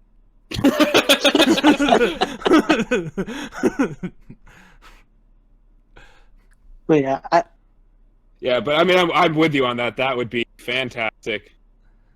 The thing I like most about Family, and I addressed this in my review, is that it ties the different ideas and characters together rather than segmenting them further.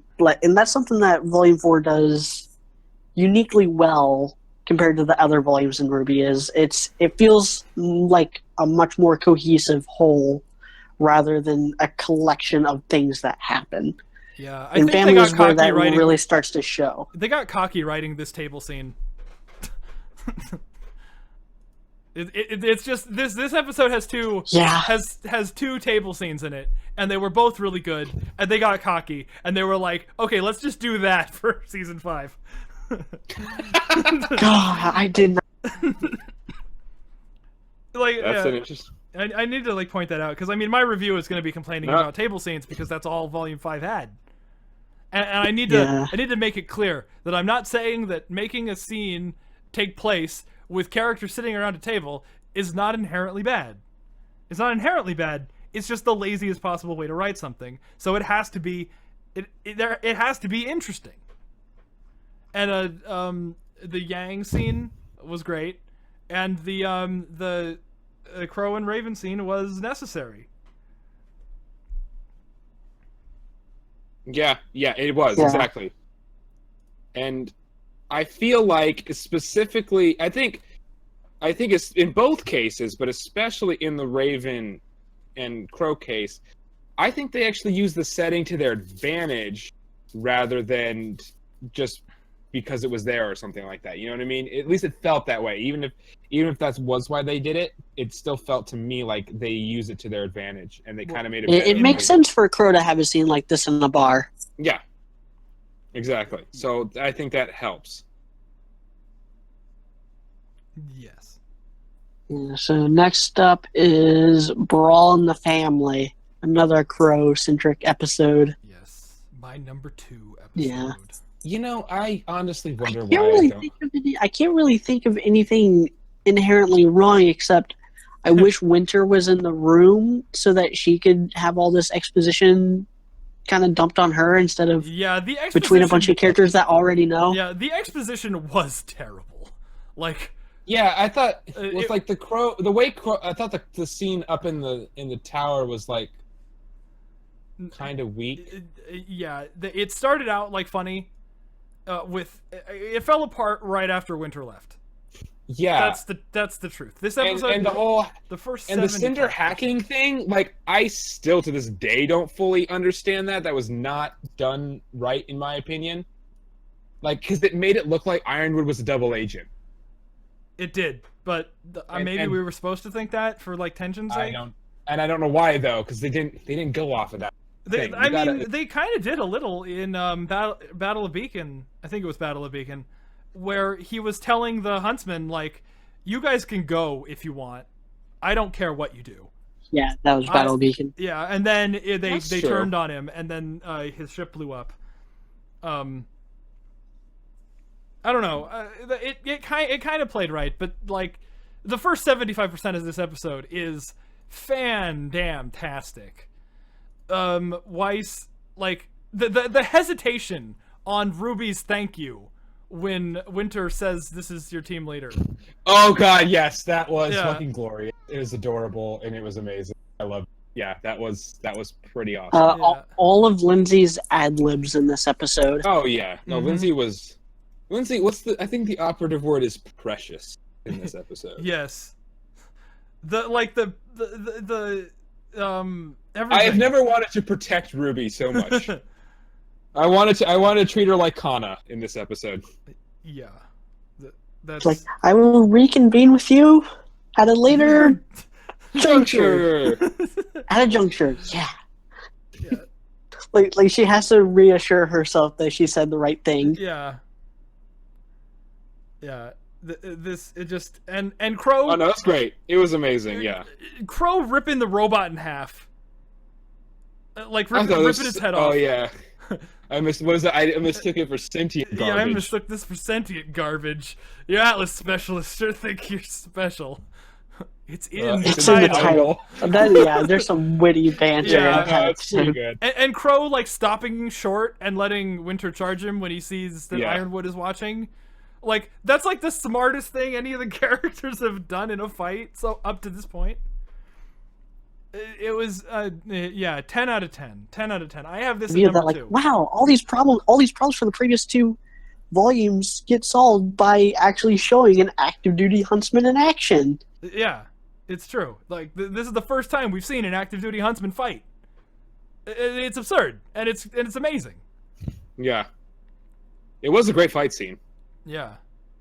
Now, I the more we talk about it, the more I think I higher, but I still maintain like the stuff at the end, man. There's Yeah. Oh yes, definitely. The stuff at the end is bad, which is why it wasn't. So I guess number it's just one depending for on me. like what part you're viewing. Like if it was just the beginning stuff. Again, come here. I love Crow.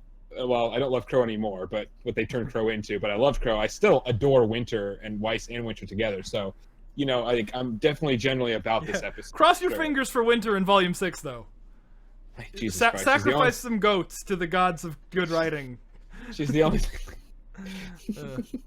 Sacrifice. What would you sacrifice to the gods of good writing? Lobsters. Lobsters. Okay. I was gonna say scientists, but that's just me. All right. So next one is Badge and the Burden. No, it's Tipping Point. Tipping Point. Tipping Point. Yeah, don't forget about Tipping Point. Tipping Point was the episode where it Weiss was Ranger met, versus Tyrion. Yeah, so we're Ranger versus Tyrion. Weiss meeting Marigold and Ren finding Oniyuri and being sad. Ruby lifting up that one little plank of wood and looking under it as if she was going to find someone under there. That's right. Interestingly, Fatman and I have this spot. Yeah, this is both of our number 4s. Yeah. Number 4. Yeah. It's got the mini Goodfellas shot in it, which I appreciate. The whole Weiss scene in this is like, this is really what really sets everything off for the Weiss arc. Yeah. And that's a big part of why I love it. I think it was done very well. Yes. I do love Henry Marigold's character and why I love him is I think, and I don't even know if they did this because I don't think they do. I think they tried to make him a bigger douche than he was.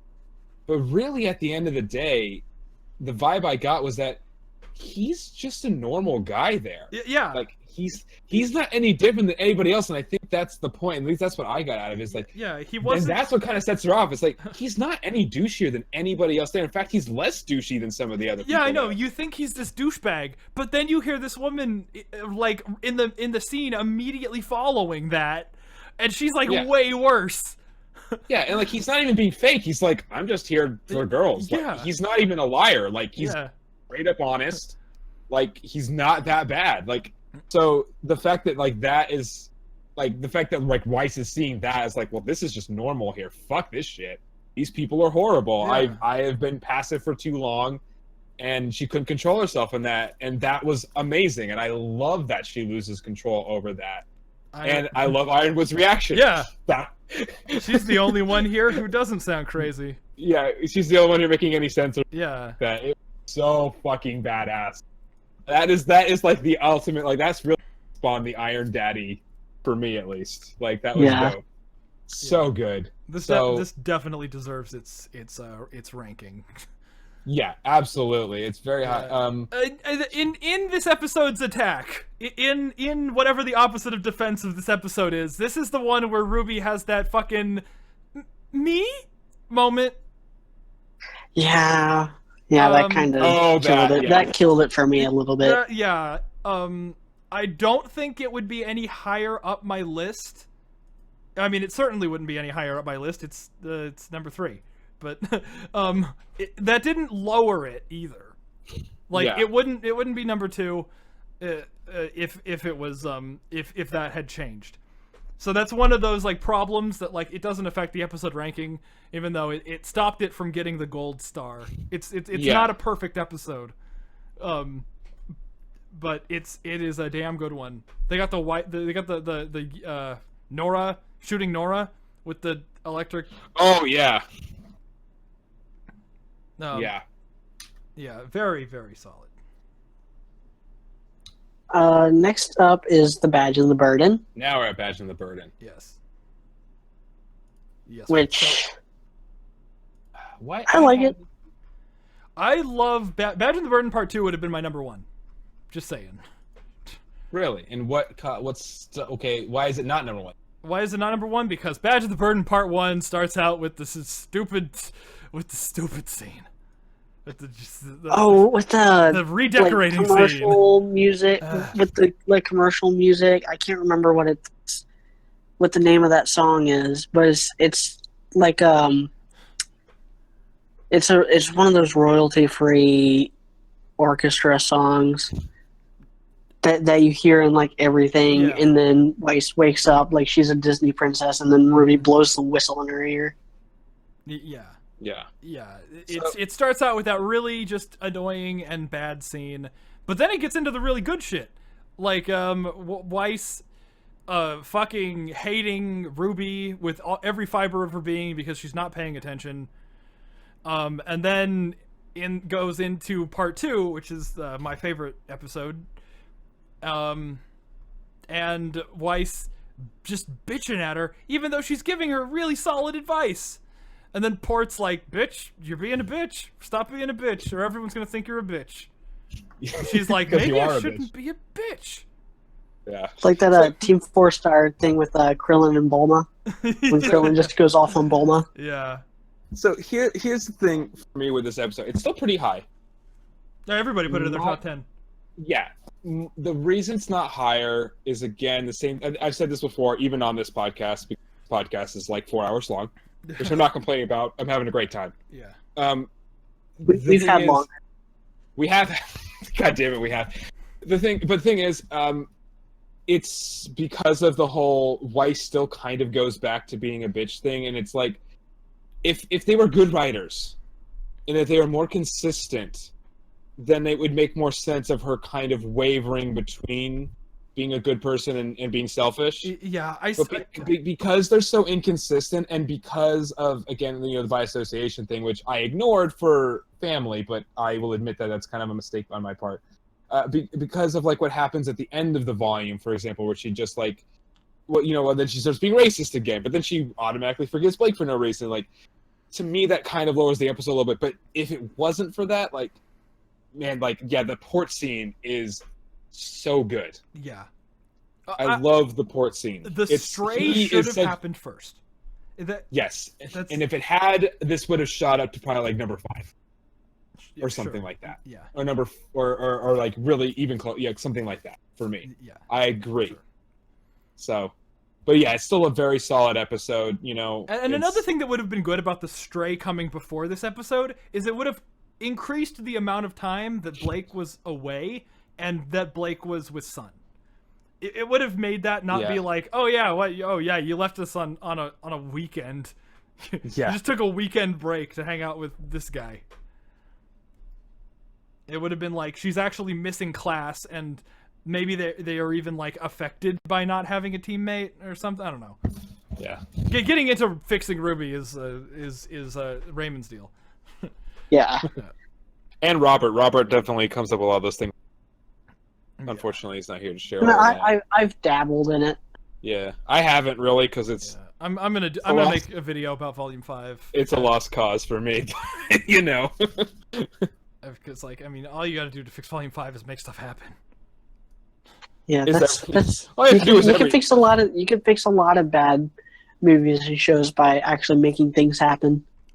Exactly. The thing is, like, we talked about this at the end of Volume 5, was like, the only way the show can be saved is by retconning a ridiculous amount of stuff. That is their only option, is by retconning things, because of how much they destroyed the main characters and the villains at the same time in one volume. It's ridiculous. I mean, they retcon stuff every volume. They retcon stuff every scene.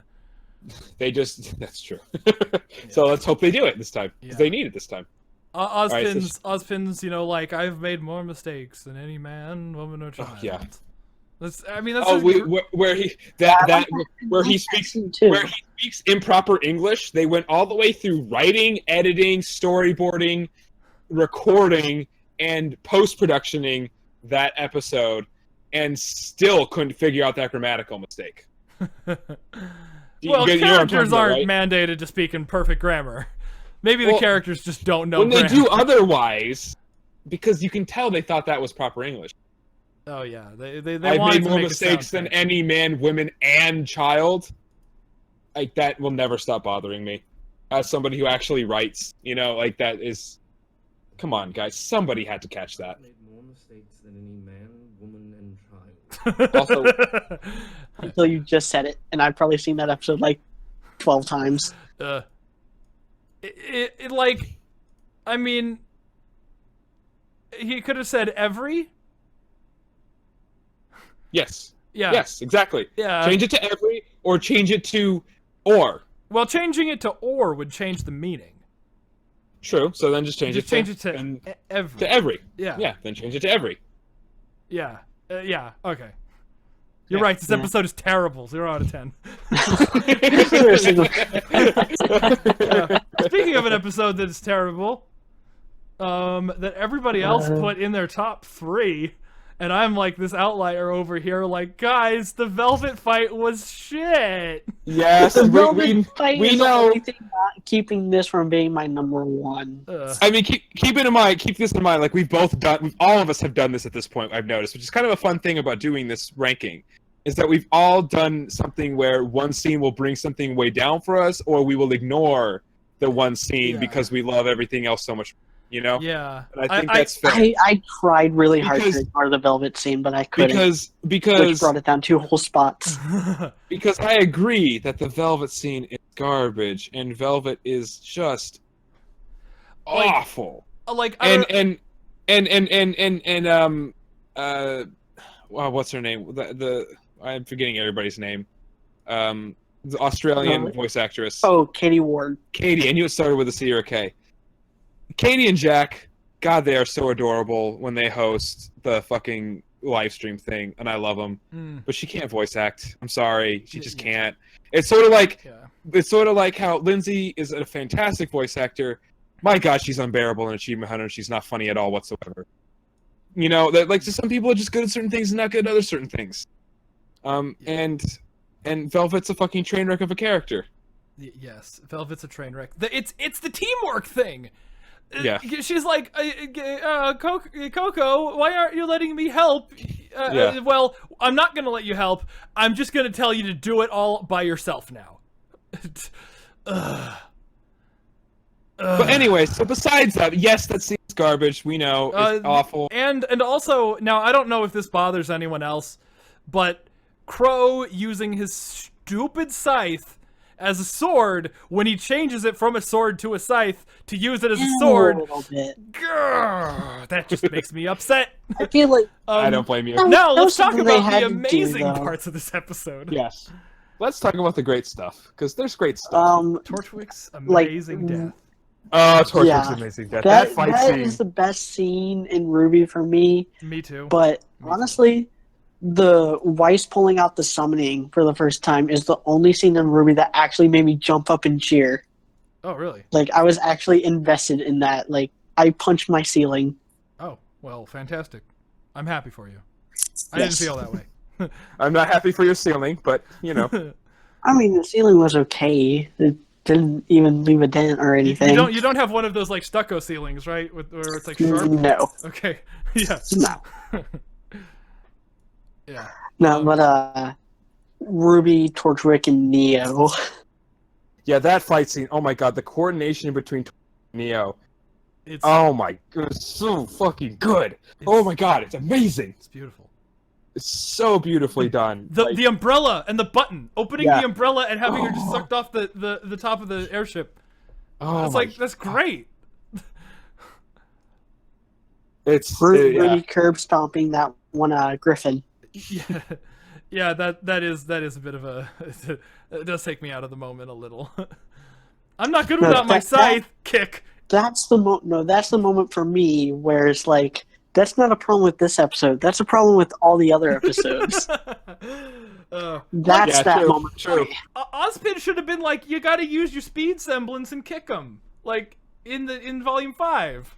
Don't teach her to fucking headbutt people. I don't know if you noticed this. I'm sure you have, but Ruby has not used her semblance since the Volume 4 premiere. Fascinating. It's a Geist. Okay. Yeah. Her semblance is really good. Her semblance is really useful. No, it's like one of those NPC escort quests where if she used her semblance, she'd be too fast. But if she didn't, she'd be too slow. And everyone would walk slightly faster than her because they're older and their legs You are mean longer. like every escort quest in every video game? Yeah, Yes, exactly. She's because she's younger, so she's shorter. Her legs are shorter, so when they walk at normal pace, everybody like beats her. But then she uses her speed semblance, and like, it. So it, how's it gonna work for her? It just doesn't work.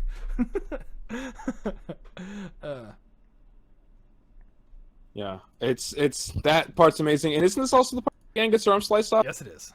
Yes, And that's that is also- also that episode. Like that and scene was also really good. Yeah, And, Adam again, being Bryce a petty says- little fuck who cuts the Blake illusion up after Yeah. she runs away.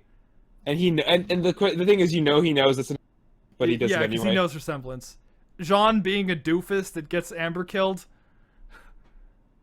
I have no problem with that. Yeah. People always complain about that. I think that actually It's a good, makes sense. It's consistent. It's a good part of his,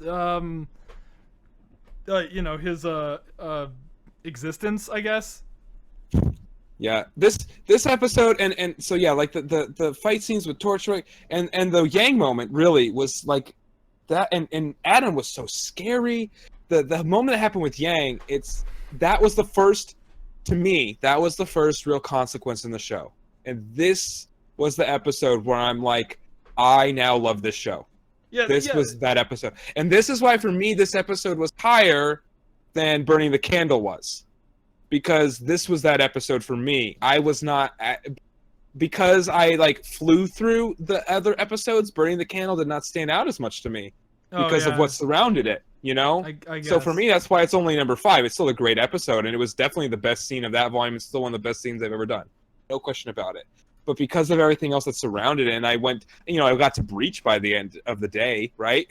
Like a little bit after that, it doesn't stand out as much for me. This was what stood out, like that consequence, like the fact that to me it was better that she got maimed rather than killed. To me, that was kind of more of a consequence in that sense. Yeah, especially because of what it led to. Yes, it led to because of her what actually like being affected by it. Yes, Kind of sucks in volume 5.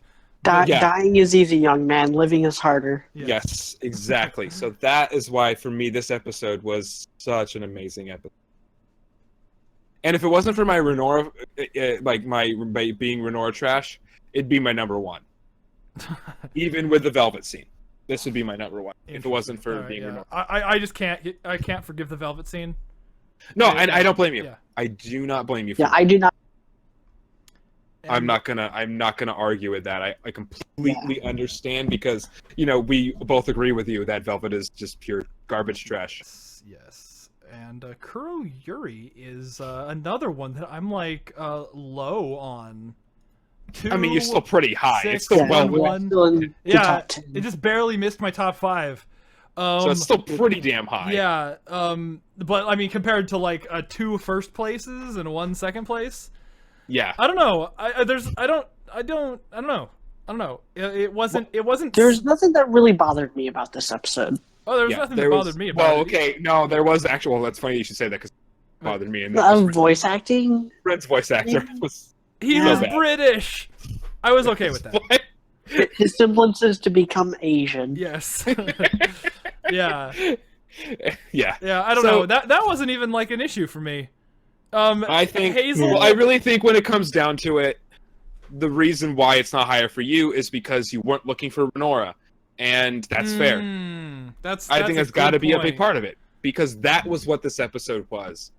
It was the Renora episode, and it was the episode that a lot of people that didn't even care for Renora were like, "Oh my God, Renora is the best!" All of a sudden, Yeah. to the point where on RWBY Republic, which is the biggest RWBY Facebook group, they did like a poll, like a contest for favorite ship.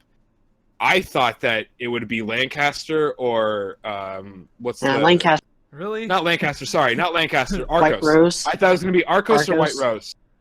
And Renora fucking destroyed all of the ships. It was not even close. Renora ran train over everything. Yeah. So All the. I think yeah. this episode is a big It's an part of that agreeable because ship. It's like because as close to a canon ship as the show really Yes, got, it except is. Except Arcos, but she's dead now, so fuck Yeah. it. and I still maintain that we're not sure how John exactly. That's an argument for a different time. But yeah, this episode. I mean, I've ranted and raved about how much I adore this episode to death. I have. Ask media. I have. I still need to see the scene, because I remember I did this. I put this in the abridged, one of the abridged episodes, where Hazel got Ozpin a train ticket. Hazel's the reason that Ozpin made it to Haven. Yeah. Yep. Like, Well, I mean, he said something about it in Volt of the Spring Maiden, where he's like, "If I would have known about you when we first crossed paths, I would have killed you right there." yeah. Yeah. I think so. Yeah, so for me, this episode, okay, I love it for a bunch of reasons. If you're going to write a story about characters that are going to end up a couple because they've known each other so long, they have an actual history, this is a very good and compelling history for me. I think it would have been nice to know more about it earlier, so more people would have been okay with it as a ship, rather than just a friendship, I guess. But you know, the whole Nora being a street rat thing, I love that because I love the tragic backstory thing, and it's funny that, I love the fact that I can always point to the fact that Blake always bitches and complains about things and how bad she has it, when Nora's backstory is about 1 billion times more sad and tragic than hers is. yeah. When she's literally a fucking street urchin. I love the fact that they have Ren be a little bitch first, because when I saw that scene first, when he backs off instead of helping her, I wanted to kill him. And then they actually have him, you know, be brave later on and help her. I thought that was great. I never would have given Miles and Carrie credit to write something like that, where they actually throw you off a little bit. And they actually have a little arc for Ren in just one episode, which I don't think they've ever done that in another episode. This is the only episode where a character actually goes through a small character progression arc in a single episode. That's impressive. That's the only time I think RWBY as a show has done that specifically. Yeah. So that's pretty impressive, even without the whole Renora part. And I just think they're so goddamn I like how it calls back on what they've hinted at before, of how I like the idea of these characters that have literally only had each other, nothing else, and they've done so much to get themselves where they are, which honestly would make them as a show, just them two, more compelling than the way the show is right now, honestly. As a couple or not, their friendship, given what they've clearly had to go through, what you prefer that they've had to do, living on their own basically in the wild since they're 8 years old, eventually probably getting a house somewhere or whatever, that is really compelling to me as an idea, with Ruby's with the world of Remnant. Yeah, I kind of want to know how they got to, Vale. Exactly, and that's why this episode is so great, because it makes you want to know that, and it really makes you want to know that. There's so much that you can kind of infer of like their friendship and how they get along, and it like really want to see that, because again, even if you are not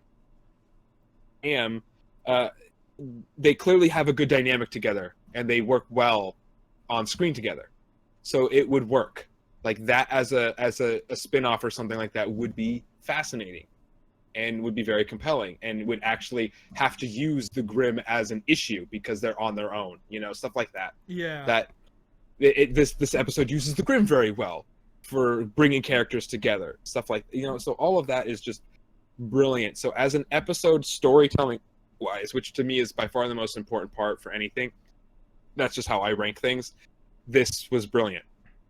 Like I said, you can just put it off as, it makes you want to learn more about these characters more than any other episode I think has for anything else besides maybe Burning the Candle, but I'd still rank this. Yeah, I was about to say. But and again, it actually has a character have a progression arc in a single episode. That's that only time RWBY's done it. So fuck, that's why it's number one. Yeah.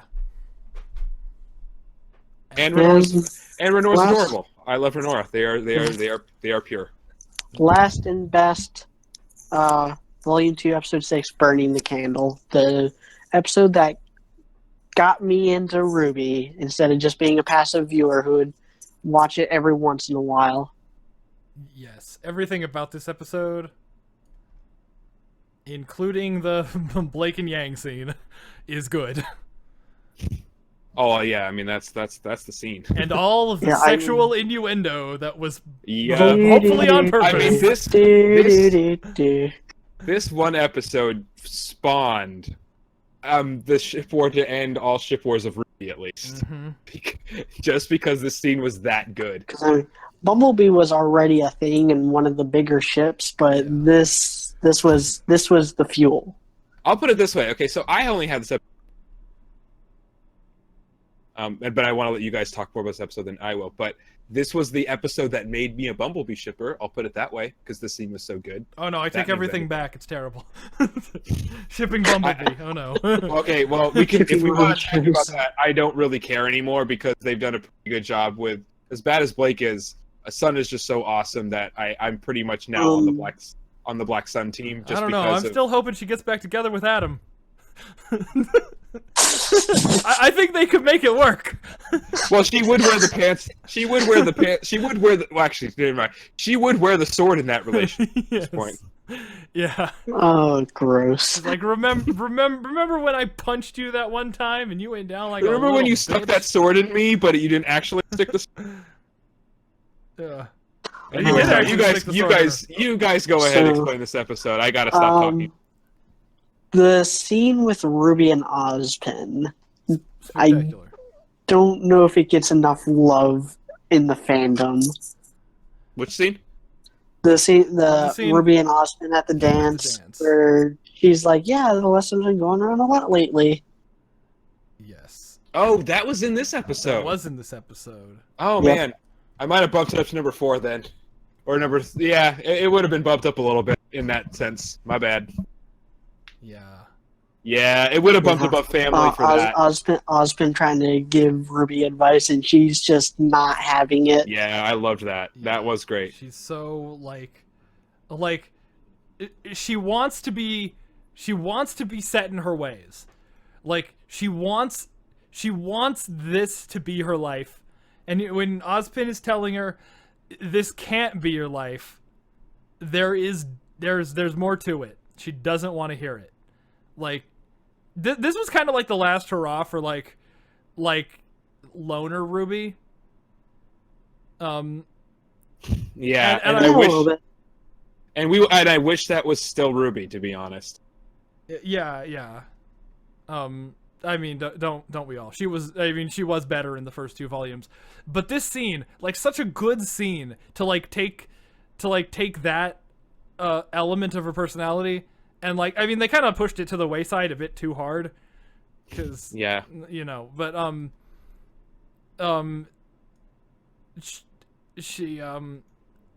he shows her, like, he's giving her the lesson about not devoting yourself to something, Not being a workaholic, I, in a way. yeah, that's one way of putting it.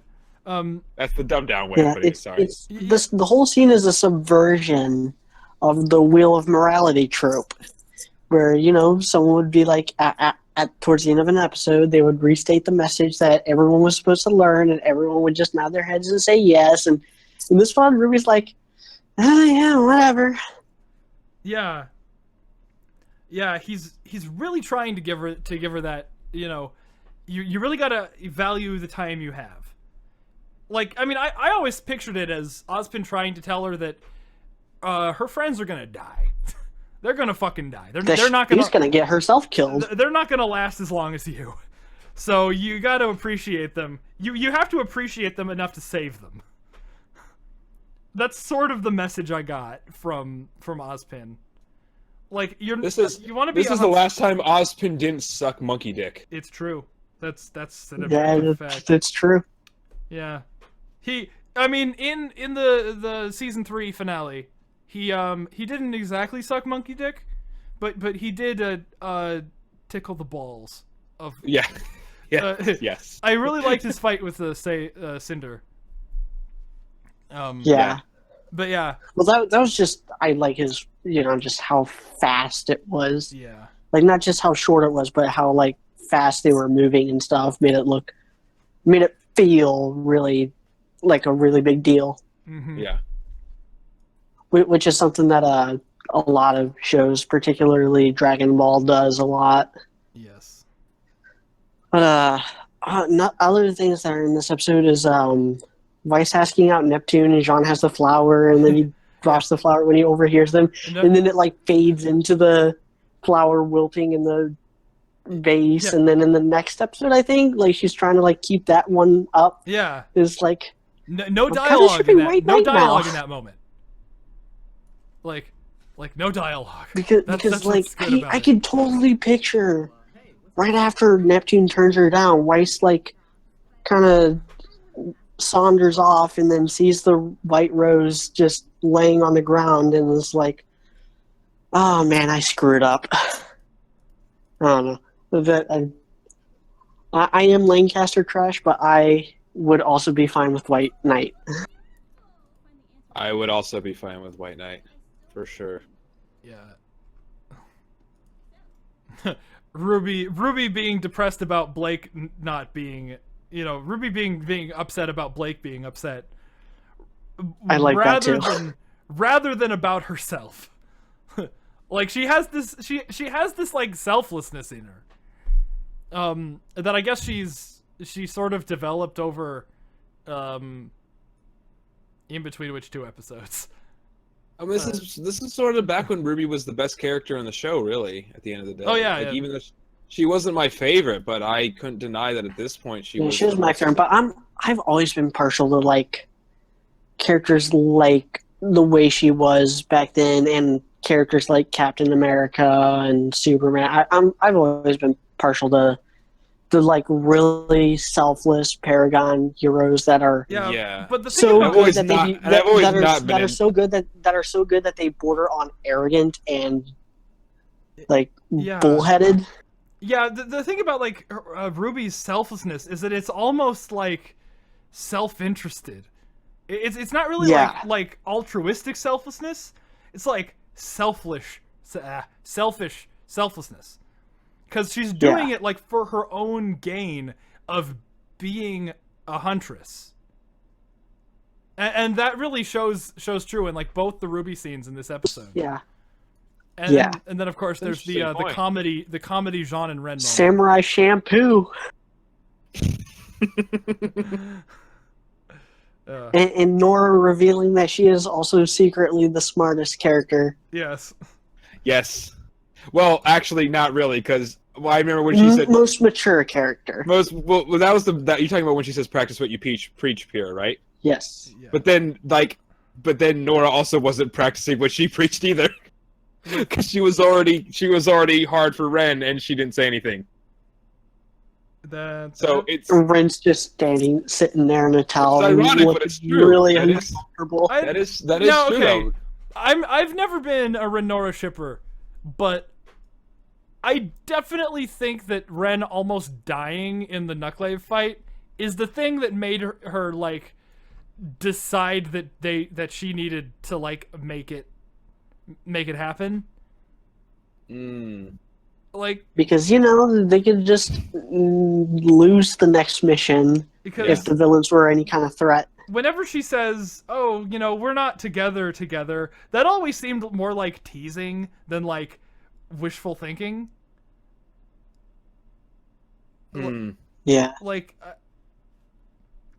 because she doesn't act the same way in Kuro or in what's the name of the last episode? No Safe Haven. In No Safe Haven. Like she doesn't necessarily act the same way, and it's like the whole tone of the episode is different. But like she doesn't, or like it's really like she's like desperate in that episode. Mm-hmm. And it seems like they've never really like they haven't been in that sort of danger, and they probably haven't been in that sort of danger since Kuroyuri. So, I don't know. It's not my ship, so I don't know. But I don't think because I kind of disagree with that, because I feel like the whole way she said like the together stuff and how embarrassed she was when people said that they were a couple. I think it was already pretty obvious that she was already like super into him. She just was too scared to say anything, and then but you're still kind of right that like the courier thing was what made her like really have to actually take action. Yeah. I just wish they made the action a little bit more clear. I think that's a big mistake they made with the show. I think it's still continuing on. They should have just kissed, honestly. Yeah, there's no reason to keep it like they touched hands. That's they just need to like stop like pretending like they're gonna drag it out any longer. Yeah, I don't understand what the point is. Just pissing people off, like, and even people like you who don't really care for the ship are like, well, Yeah. why haven't they kissed you? Like, Yeah. even you're saying that. Because Like- now it's like, well, what are they gonna Well, do? Are yeah, they what gonna are they try to gonna do? like add like a love triangle? That's God, no, significantly please, worse. That's I would drop the show immediately for that. Well, I would. It's like if you really that's the worst things you can possibly to a show.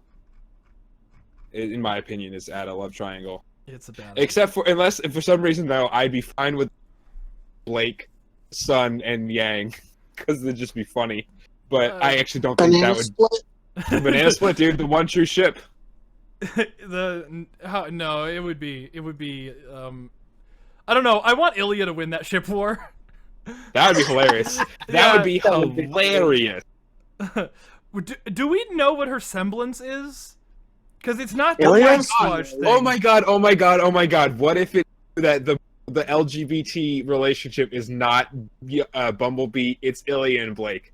Oh my god! 'cause Yeah. of the I face already turn. predicted that. Because I like, haven't even thought about that because the volume was so bad and the have. face turn was so undeserved. I didn't even think about that. But oh my god, that's probably what's gonna happen. because we don't know what her semblance is. We don't know that. No, Just no. confirming. No. Because a lot happened, or not. A lot of dead air was in Volume 5, and I don't know what filled that dead air. Hot air. Yes. But I kind of want her semblance to be some sort of like mental manipulation thing. Because like so that she can like turn. So a love potion. Well, I mean, not that she would use it against Blake, but that she would turn Yang against her to like get rid of her competition, and like. Hold on, I'm writing this down. I would love to see that if Ilya was like, yeah, no, I'm totally a good guy, and then like use mentally like controls Yang's mind to make her be a bitch to Blake. that would be I would be fine with that. that would be Funny. so great. And like that would be the whole drama of Volume 6 because nobody gives a shit about the relics. Yeah. Tyrion's gonna walk Yeah. up and he's gonna fight Crow again and he's gonna have a robot tail and it's gonna be like, you know what? Just take the relic, I don't care.